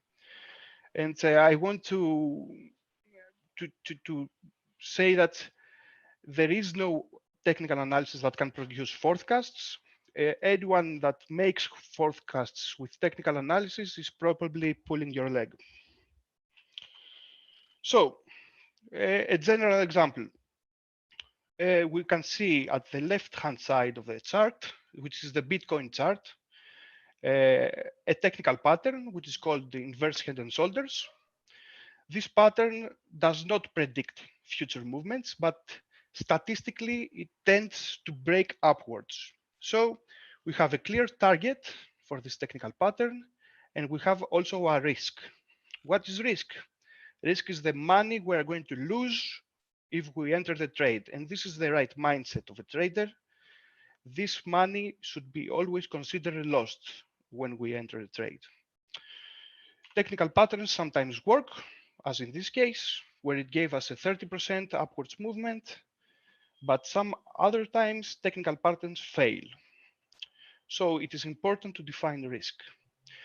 Let me read that. TA helps the analyst to define risk and act accordingly. It does not predict the future, so it's better thought as technical analysis as a risk management tool and not a forecasting mechanism. So many technical analysts tend to paint their educated guesses. In my opinion, this is not correct because it gives the untrained observer an unjustified bias. Every analysis, technical analysis, should have at least two outcomes. Many times there are a lot more than two. So let's get into the basics. What are candlestick charts? We can see that there are many ways to depict the market with lines or with areas, but the most commonly used format is the Japanese, candlestick chart. It is the most used format in most financial markets. What is a candle? A candle is this formation that you see on your screen. It has actually 4 points of interest: the highest price of the day, or of the hour, or on the time frame that we are analyzing, the lowest price of the day, and depending on the color, when the body is red, the stock closed lower. So in a red candle, the closing price is at this point, and when the candle is green, the close is on the upper side of the body of the candle. Two words about time frames. Time frames on a candle chart define the time period each candle represents. In the hourly time frame, each candle is 1 hour. On the weekly frame, each candle is 1 week, and so on. High frame price action is made by lower time frame price action. For example, the 4-hour candle is made by 4 hourly candles, which means that actually price action is included on the higher frames. Lower time frame price action is included on the higher frames, but lower time frame price action includes price moves that are irrelevant on the bigger frames. This could be arguably considered as data noise. Because of that noise, it's hard to define price action trends or patterns on the lower frames and understand the market context on strict criteria. Let me show you a slide on that. So on the left-hand side, you see the 4-hour candle chart, and on the left side, the 15-minute chart. You can see that the price action is not as clear in both cases. On the 15-minute chart, there are many fluctuations in price that could distort our image of the market. Sorry, can I comment something here that maybe you mentioned it already and I missed it, but because candles, I suppose that it's something new for some. So let's say what it represents. So at the 4-hour chart, every line that you see, every candle represents 4 hours, whereas in the 15-minute chart, every little candle that you can see represents a 15 price action. 15 minutes of price action, exactly, each candle. Yeah. So let's move on to candlestick patterns. Candlestick patterns are known candle formations appearing under center market conditions, indicating price continuation or reversal. Candlestick patterns are useless if you don't understand the market context, which is an uptrend or a downtrend or a sideways consolidation, which means sideways movement. These are some examples of candlestick patterns. I would like you to note, if you will, the bearish and bullish tweezer patterns, or the hammer, or even the shooting star, which are the most common formations that someone could see at the Bitcoin US dollar pair. And I want you to keep in mind that I'm just showing you some of the basic patterns. There are about a gazillion of them. Someone should understand the context and then maybe dive in and read more about candlestick patterns. So let's move to candlestick formations. Candlestick patterns, the ones that I already mentioned, usually have 1 to 3 candles forming them, whereas candlestick formations are usually longer price action structures. We saw one of these, that the first one I showed you is a very known candlestick formation. It's the head and shoulders formation. So known formations are the head and shoulders formation as a top or a bottom, the inverted form, the one we saw, double or triple tops or double or triple bottoms, broadening support and resistance formation, etc. There are also about a gazillion formations, so someone, in order to practically use those formations, must understand them in depth, meaning how exactly they are defined in literature and how they should be traded, meaning the risk definition, identification criteria, the times they fail, etc., or how they fail rather. So this is an example, some examples of formations. At the left-hand side, you can see the broadening formations, In the middle, there is the known and ascending triangle, and on the right side is the triple bottom. Again, this is purely introductory. Someone must dive in the literature in order to understand them. The most common and important formation is the price swing move, which is the basic building block of a trend. So what is a swing move? A swing move is a price action move where the price does one high and a following low. It's as simple as that. It's nothing complicated. Consecutive swing moves form uptrends or downtrends, or even sideways consolidations, and they are always defined by those two simple points. You can see in this chart, I have separated the swing moves indicatively. That defining support and resistance. Price level on a chart that could act as barriers for the price. Support is the price level where the price is consecutively bought. Resistance is the opposite. It's consecutively sold. You can see a typical support resistance structure right here. Support, the price is consecutively being bought, and here it is consecutively being sold. On a chart, we can see that there are these kind of levels, support levels where the price is consecutively being sold, being bought, and resistance where it is consecutively being sold. These levels tend to switch roles, so a more orthological way of saying, baptizing these levels is support resistance levels and not purely resistance or support levels. So we can see an example here that support turned into resistance, and this indicated a market continuation. When it hit another support level and it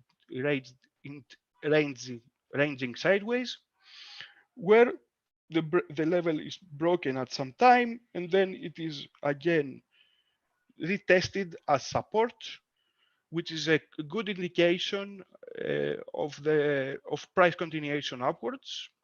And it is also a risk defining event.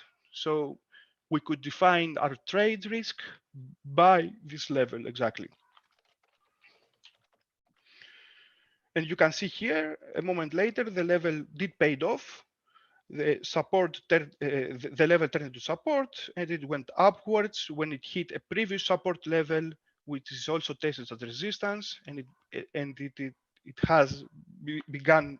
No, it is resistance here also, and it is the previous resistance level is also retested as support, and the continuation also happens. After that, I don't have a chart that continues, but trust me, price went to this resistance and then went down again.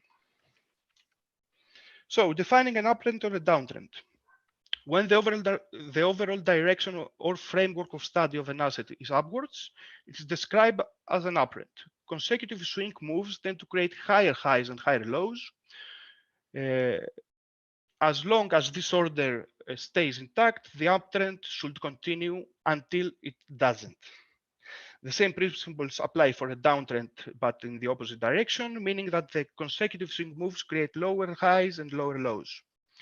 So someone can derive from that that identifying swing moves is a prerequisite for understanding trends. So let's try and define an uptrend on a chart.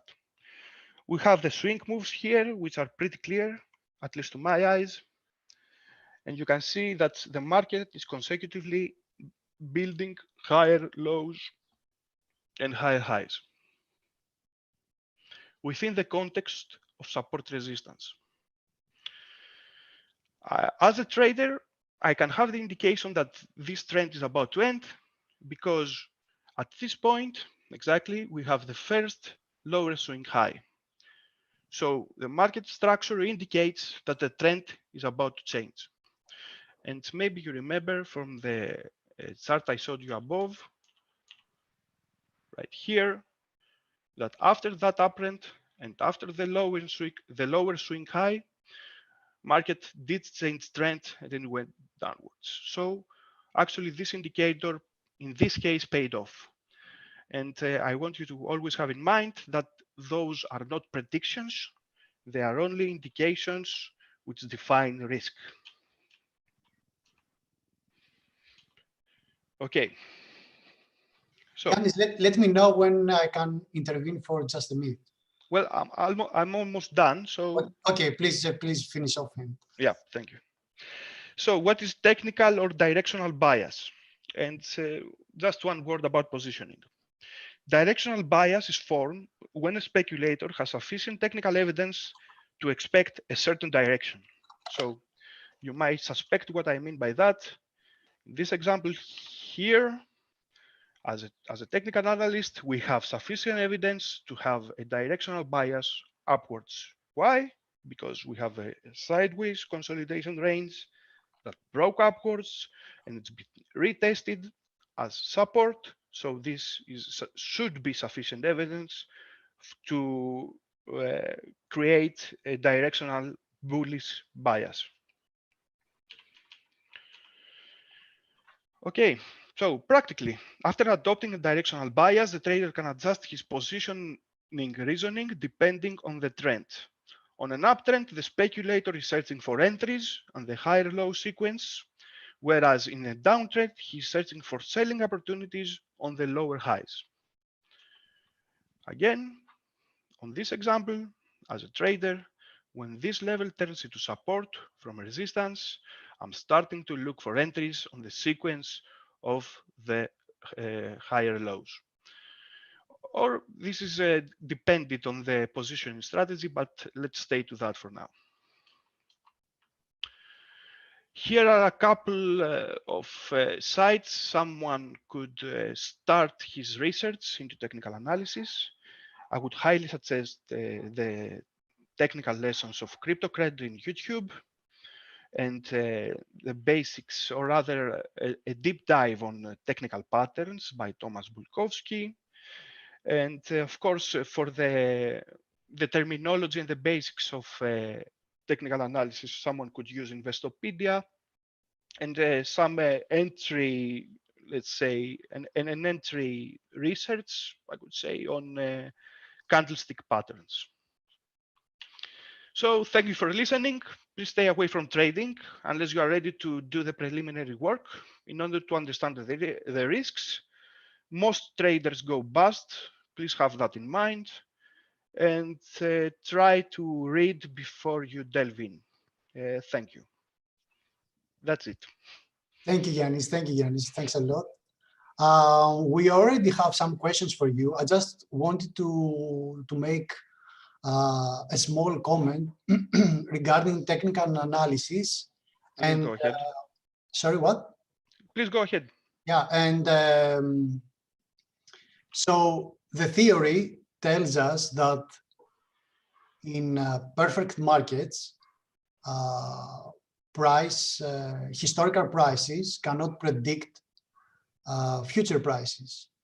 However, I feel strongly that this is not a perfect market yet, the crypto space. This is the one. The other thing is that this is just theory. So practice has shown us, maybe also because all traders see the same graphs. So it is like a self-fulfilled prophecy. Like if many indicators for me show a buy signal, partly I may go for that trade because I have on the head of my, I have on my head, sorry, that other people see this, so they might jump into it. So it is, it has a psychology aspect as well, I think. What do you say? Yeah, absolutely. It has a psychology aspect, and many define technical analysis as a self-fulfilling prophecy. Right. So when many see or expect that the same thing will happen, maybe they act on it, and maybe that's why that thing actually happens. But in any case, I would like to refer to your first point that in perfect markets, technical analysis don't work because it can't do forecasts. And I would like to say that technical analysis by definition cannot do forecasts. As I said in my presentation, every analysis has at least two outcomes. And this is a really important point because technical analysis cannot forecast anything at all. What it can do is define risk and reward. And that is all it can do. So, right. Yeah. Perfect, perfect. Yanis, we have some questions for you. Yeah, please go ahead. Okay, let's start with the first one from Emily. So Emily asks, would it be fair to say that support is characterized by a series of buy orders? Yeah, it could. Yes, absolutely. Although it would be better to have not buy orders, because people can retract the buy orders. Maybe it would be better if in that area we had some volume, some actual order. So yeah, it's not, you're right, it's not actual order. What we should say is a series of executed buy orders, because Exactly. technical analysis looks at the past, and it is totally agnostic about the future. So any data that indicate towards the future as future buying orders are totally useless for technical analysts. Great. I will go for two more. So Nick asks, is technical analysis really something to depend on in regards with the cryptocurrency market, which is still very small and therefore easily manipulated? This is the first. And the second is, support and resistance are liquidity areas. As much time, no, this is, sorry, this was an answer to, sorry, my bad. So can we go for Nick's comment? So please come again. Is technical analysis really something to depend on in regards with cryptocurrency market, which is still very small and therefore easily manipulated? And I think it's a very good question. It is a very good question, and it doesn't have a strict answer, but Technical analysis is not something to depend on. Technical analysis is a tool for trading. So someone could try and create a macro, bias on an asset based on technical analysis. But in my humble opinion, you are delving into dangerous territory there. What technical analysis is it's a risk management toolbox and nothing more. I know I'm repeating myself, but everything I think that everything comes to that on the misconceptions of technical analysis. Great, great. Nizar, if I say the name correctly, asks, can machine learning algorithms help in market technical analysis? Well, hedge fund, I believe that hedge funds and big organizations are using bots, or it is the known high frequency trading. And yes, absolutely, bots can trade based on technical analysis. Yes. Does fundamental analysis have an impact on Bitcoin? Well, yeah, of course. Yeah, absolutely. Yes, absolutely. And there are also aspects of the fundamentals analysis that come to technical analysis, the known coin metrics. So yeah, absolutely. But Kostas, in order to answer this as well from my side of things, I think that at the end, what drives the Bitcoin or any other asset price is the fundamental analysis. This is the most basic reason for something to rise or fall. Technical analysis is just another tool that we have that helps us take some better decisions. Or rather, educated decisions. Yes, yes, I would yes. say. Yeah. Yes, or calculated risk. Yeah, yeah. Right. Okay. Another question for Yanis. What about deep reinforcement? So are you the same? Okay. What about deep reinforcement learning for trading? Reinforcement learning has made advancements in creating strategies for trading bots. Well, yeah, I'm not a specialist, but to my knowledge, neural networks are already in the market and will probably bring another revolution in this aspect. I have a small, so it's totally personal opinion here. So Harry, I can think of a way that traders, like big traders, could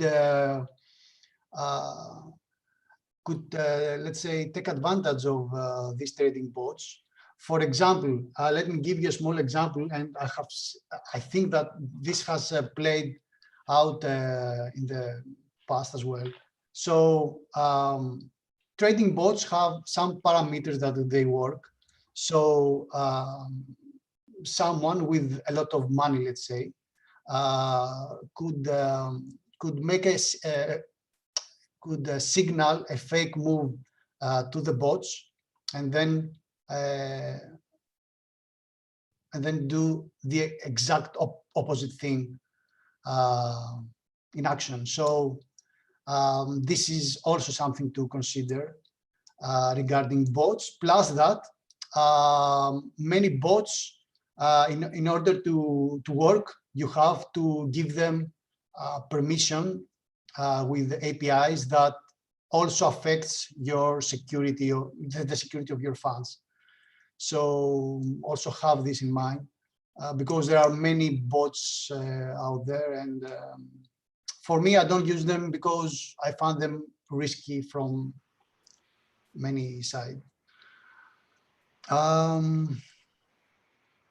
me see if we have anything else.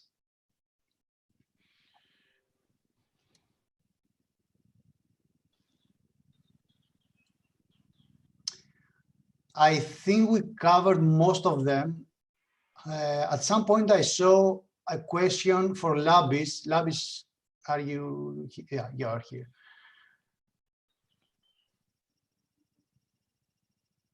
I'm pretty sure. I'm with you.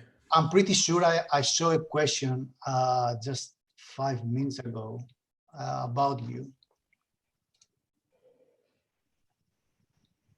To be honest with you, I missed the question.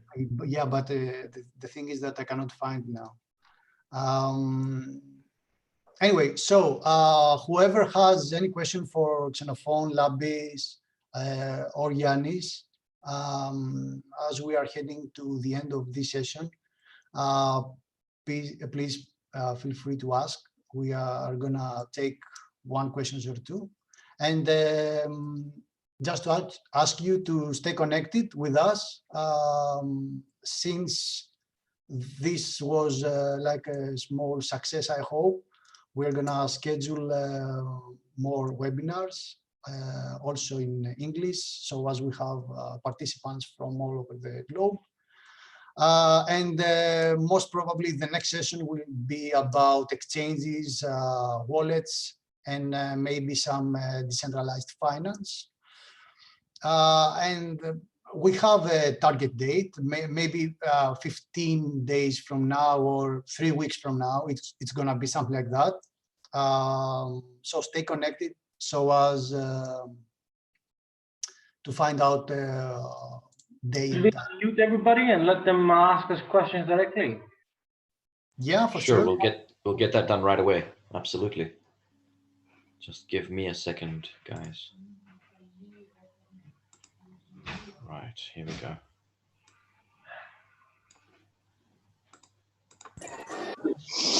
Alrighty, everybody's unmuted, and that's gonna be yeah. All right. Networking. Good. You guys can mute yourselves if you want, or unmute yourself, and let's do just a basic networking. And I just want to say thank you to the organizers. This has been fantastic. Thank you too, Stavros. Thank you, Stavros. Without you. And I want to give a special thank you to Yanis for taking the time to help us with this. Yanis isn't part of the Decentralized Athens chapter, but he is one of the most important people within the community. Rappresentazione. And yeah, again, Yanis, thank you for everything. I had a question for you. As a trader, what do you think of hodlers? Can you elaborate a bit more? Sorry. 1 minute. Guys, because we unmuted everyone now, please do me a huge favor and go mute yourself if you are not speaking, so we can hear the questions more clearly, please. Dimitri, I'll keep my eye on it. I'll keep my eye on it as well. And if I find someone making noise, I'll mute them directly. Great, thanks. Carry on. So, what I think about holders. The question should be concentrated on Bitcoin, because I don't think that you want to know what I think about holders, or mindless holding in general. But in the case of Bitcoin, especially, could I share my screen for a moment? Is that possible? Sure. Of course. Give me 1 second. 1 second. There you go. Yeah, thank you. So here. So in the case of Bitcoin, what do I think about holders? What I have to show you in order to answer that is the macro price of Bitcoin. So is it a good idea to be a holder of Bitcoin? I don't think that I must elaborate much about that. Yes, absolutely. Yes, it's a wonderful idea to be a holder of Bitcoin.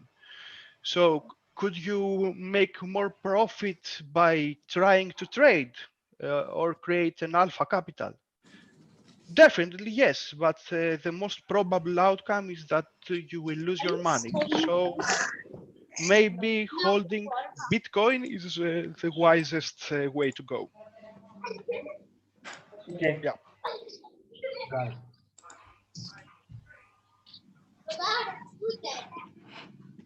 There's some noise. Anybody else has any questions about the presentations that we had, or any other aspects of cryptocurrency and blockchain that they want to ask us? Hold it. Christopher, Chris. Can I ask you a question? Go ahead, please. Yes, just a theoretical one. I would like your opinion in regards to how close is a country to issue its own cryptocurrency, like let's say Estonia that tried a couple of years to get a license or something like that from the European Union, I think. Lovely question. Okay, so this is part of my expertise. My thesis is on stablecoins and CBDCs and price stability within cryptocurrencies. The question whether a country is going to issue their own token is twofold. They can issue a token that is volatile in the markets, like an actual cryptocurrency, or they can issue a CBDC that is tied to the fiat currency. The fiat currency is dollars and euros, as traditional currencies. We are extremely close to having a CBDC launched. China is working on one. I know for a fact from my personal connections that the European Union, the ECB have the crypto euro ready to go. They just simply haven't done it yet because they're waiting to see what Facebook and Libra will go ahead and do with their own stablecoin. For those that don't know, CBDC stands for central bank digital currencies, and they're all backed by a dollar. They pretty much are a fiat currency or euro dollar represented in digital form through DLT technology. And then you also have stable coins, which are private dollars, if you think about it, that have either one-to-one backing or in some very peculiar cases like DAI are backed by different assets. In DAI's case, with 500% collateralization in cryptocurrencies. Therefore, for every one USD worth of DAI, which is a stable coin, there is 5 USD worth of Ethereum or other crypto assets within the portfolio. Therefore, if their volatility falls by up to 80%, there's still one-to-one coverage. Therefore, it's always stable. For CBDCs, and back to your question, I expect that a CBDC will be officially launched within the next year and a half, depending on how much Facebook pushes Libra, because the main concern isn't smaller stable coins, not even Tether, which is the most traded crypto asset in the planet, even more traded than Bitcoin, but it is a global stable coin that can pretty much go around traditional markets and traditional currencies. However, it's also important to know that pilot programs in Chile or Paraguay and in Sweden have already been tested. There is a crypto chrono, and it has been used in the past. Also, if you want to find out a bit more about CBDCs and the different functions that they have, you can read one of my articles on Stable Reports on CBDCs that talks about the different types of CBDCs. There are CBDCs for retail, CBDCs that we will get in our pockets. There are CBDCs on wholesale, which only go to the banks and work for overnight loans without using other settlement processes, but only through. Sorry. Go ahead. Yes. It's Professor Morrissey here. I've been looking at backing the stablecoin with something like carbon credits. Have you heard anything about that? Say that again. Carbon credits. Carbon credits as the the backing, so we can actually trade carbon credits through the for the currency. I'm not familiar with what carbon credits are, but I'm more than happy to look into it a bit more. Are you talking about carbon, the stable coin? No. I'm talking about global carbon credits. So the credits. Sorry. Carbon emissions. Yeah, carbon credits. Okay. Yeah. So I'm doing some work around that, and it's really interesting. I'm not as familiar, but I know that there are companies out there that are using the blockchain to tokenize energy consumption and carbon emissions. I have a friend that is targeting on these things, and I can ask him a few more questions and get back to you. Is there I'm doing quite a lot of research on it at the University of Liverpool, so if anybody wants to get involved in that, give me a call. But do you know if these carbon credits are going to have a global audience, or are they going to be absolutely a global audience? Countries can actually trade them between themselves. have they been active towards that? Have you seen them wanting to? I'm getting some countries that are actually taking that on board, specifically countries with big carbon footprints. For instance, Brazil, Guyana, with the rainforests. So those sort of things are really interesting. It's liberalizing the value across a huge amount of land. Got it. Okay, lovely. I mean, that's definitely a topic that is one of the future applications of the technology that people haven't even particularly thought about yet and haven't seen it work yet. They have thought about it, haven't seen it work yet. Yeah. But yeah, I think, Chris, I hope I answered your question. Yes, just one last thing. You probably got it just for to make this straight. Going further with this, is there a possibility that, let's say, a central bank for cryptocurrencies to regulate the whole scene? Okay, so the great question. When I think of central bank for cryptocurrencies, I am thinking of a dead project that was called Basis. I recommend you check it out, Basis and Basis Coin. However, that is a stable coin that wants to act like a central bank, where they have a two-token system where when demand for the stable coin goes up, they increase the supply by selling the second token. Or when the demand for it goes down, they sell the second coin. So they sell the second coin for stable coin, so they increase the supply, therefore it stays stable. That's very complex. We can talk about this another time. However, when it comes to the way that central banks work with the banking system and having something similar in crypto, I don't think there is a concrete proposal just yet. I do know that Christine Lagarde has spoken about this when she was in the IMF before she joins the ECB. And I do know that for some stable coins, she was open to say that in extreme cases, if they are regulated and part of the law, we might be able to see a potential cooperation between BIS, the central bank of central banks, and these stable coins.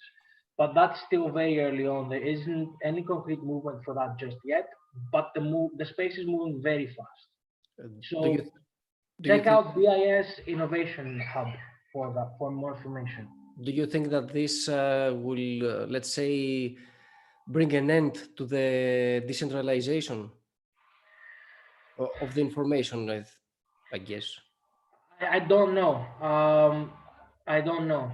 There are many people that oppose any such movement because of their distrust and mistrust of the government and of these banking institutions. There are others that see it as a ladder towards a better future, right? A step ahead.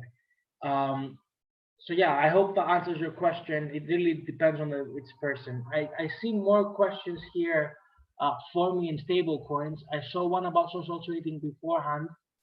That's an easier question for me to answer. If you want to find out more about social trading and copying portfolio movements, check out SET protocol, which does that within DeFi.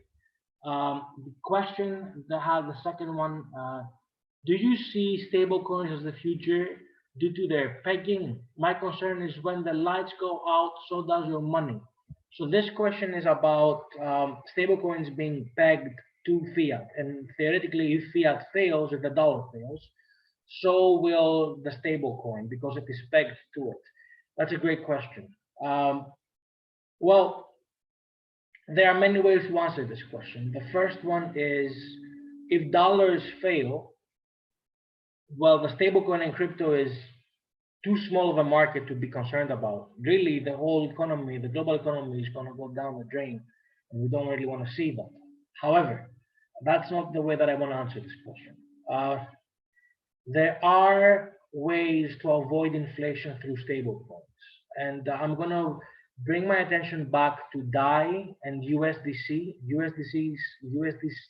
USD coin. It is a stable coin created by Goldman Sachs backed Circle and Coinbase. It is one of the most popular, better tethers. They compete with Tether and DAI. Both of these are stable coins pegged to the USD, and they offer decentralized loans. They offer stuff like compound that will give you an interest rate within those stable coins of over 2 to 3%, over 4% even, sometimes up to 6 to 8%, to simply loan your money out and collect a percentage of the interest that they charge for these loans, which is close to 10%. With these applications like Compound, like Chai, which are part of DeFi, you can most certainly protect yourself from inflation. It's not the same as if the value of the USD depegs completely and goes down the drain, but it still protects you from the inflation, which many people in crypto point out as the biggest issue with modern money and fiat specifically. So I hope that answers some of these questions. Do we have anything else? Again, I think I saw something about lobbies, but I lost it again.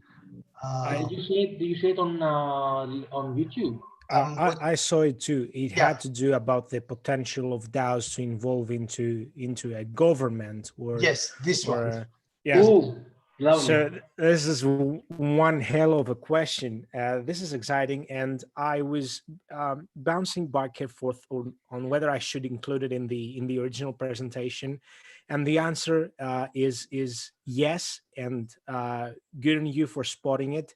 There is absolutely the potential to use a DAO to govern a set of people in the size of a very small community and manage everything pretty much through the DAO, their finances. They do a whole justice system that is built, and legal system that is built on top of a DAO.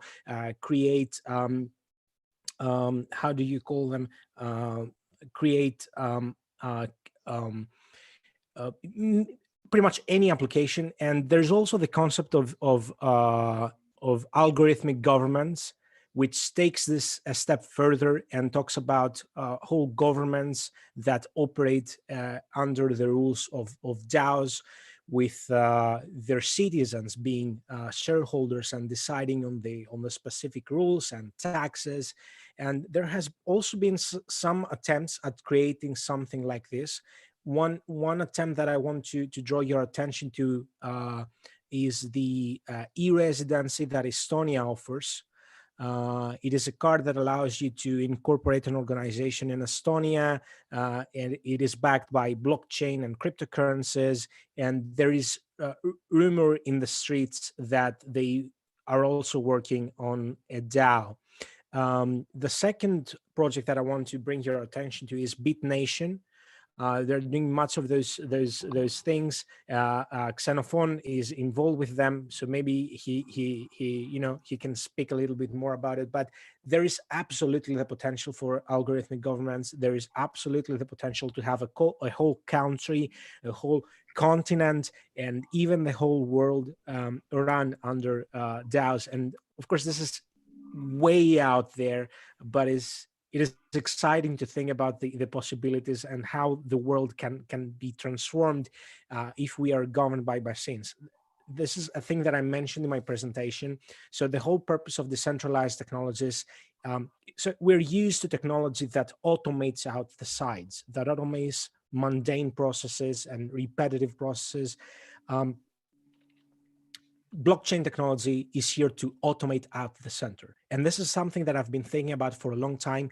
People are very good at setting rules and laws, but they're very bad at following them. And if we can set the rules and then the protocol enforce them for us, then we can really have something.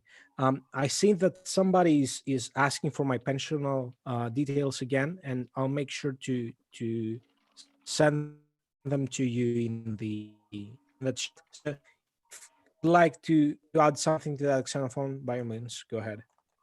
I'm not going to add much. I do recommend you check out BitNation. BitNation was one of the first and one of the most decorated, I don't know if that's the correct word, one of the most famous and popular projects within the decentralized governance space. There are a lot of very smart people looking at special jurisdictions and how you can use blockchain and other technologies to create functions that governments traditionally use. For laws, we have a ULEX protocol, which is a way of bringing common law within smart contracts. There are stuff like Big Nation and startup societies and free private cities, which are trying to find ways to incorporate technology to creating the minimal government. Because as we said before, thinking about DAOs, imagine if you had the government that had a smart contract issue, a security problem that could get its funds drained or that get hacked and controlled. So there are definitely a lot of movements that are similar to DAGs, as some people call them. DAGs have two meanings, by the way. One is one of the meanings is decentralized autonomous governance, but that's not the most popular use. So decentralized governance is part of what we are working on. BitNation is very good at that, and I recommend you reach out to us if you want to find out more about BitNation. We can have their CEO come and talk to us in the future, because I'm an official advisor with the project. I think it's a good time to wrap things up here. What do you think, guys? Dimitris, Stavros? Yeah. Hi, guys. Okay, so I think Stavros, I think we're much done. I don't know if there's any other questions. If there are questions, please join us on Telegram. It's the best resource for crypto knowledge and crypto communities. Exactly. Yes, this is what I want to say since we found each other, guys. Because we basically live on Telegram. You can find us there practically, I would not say 24/7 because we need to sleep as well some hours during the day. I don't sleep. Yeah, you're gonna find us there. So it's the best way to stay connected. I can hear some little noise like a microphone or something. Yeah, there's I think there's two computers that the Cube isn't using, but it's fine. We're almost done. After the call, I would love Labis, Dimitris, and Stavros to stay a little bit more in the call. I would like to have a very quick meeting afterwards. Yeah, okay. For sure. Sure. Okay, so happy Easter to all of you that are celebrating it. Stay inside, stay safe with your families, protect the others around you, and keep learning and educating those around you on cryptos and open decentralized technologies, because we are the internet in the 80s. It might sound cliche, but we really are. And the best is yet to come. Thank you so much. Thank you, guys. Thank you, everyone.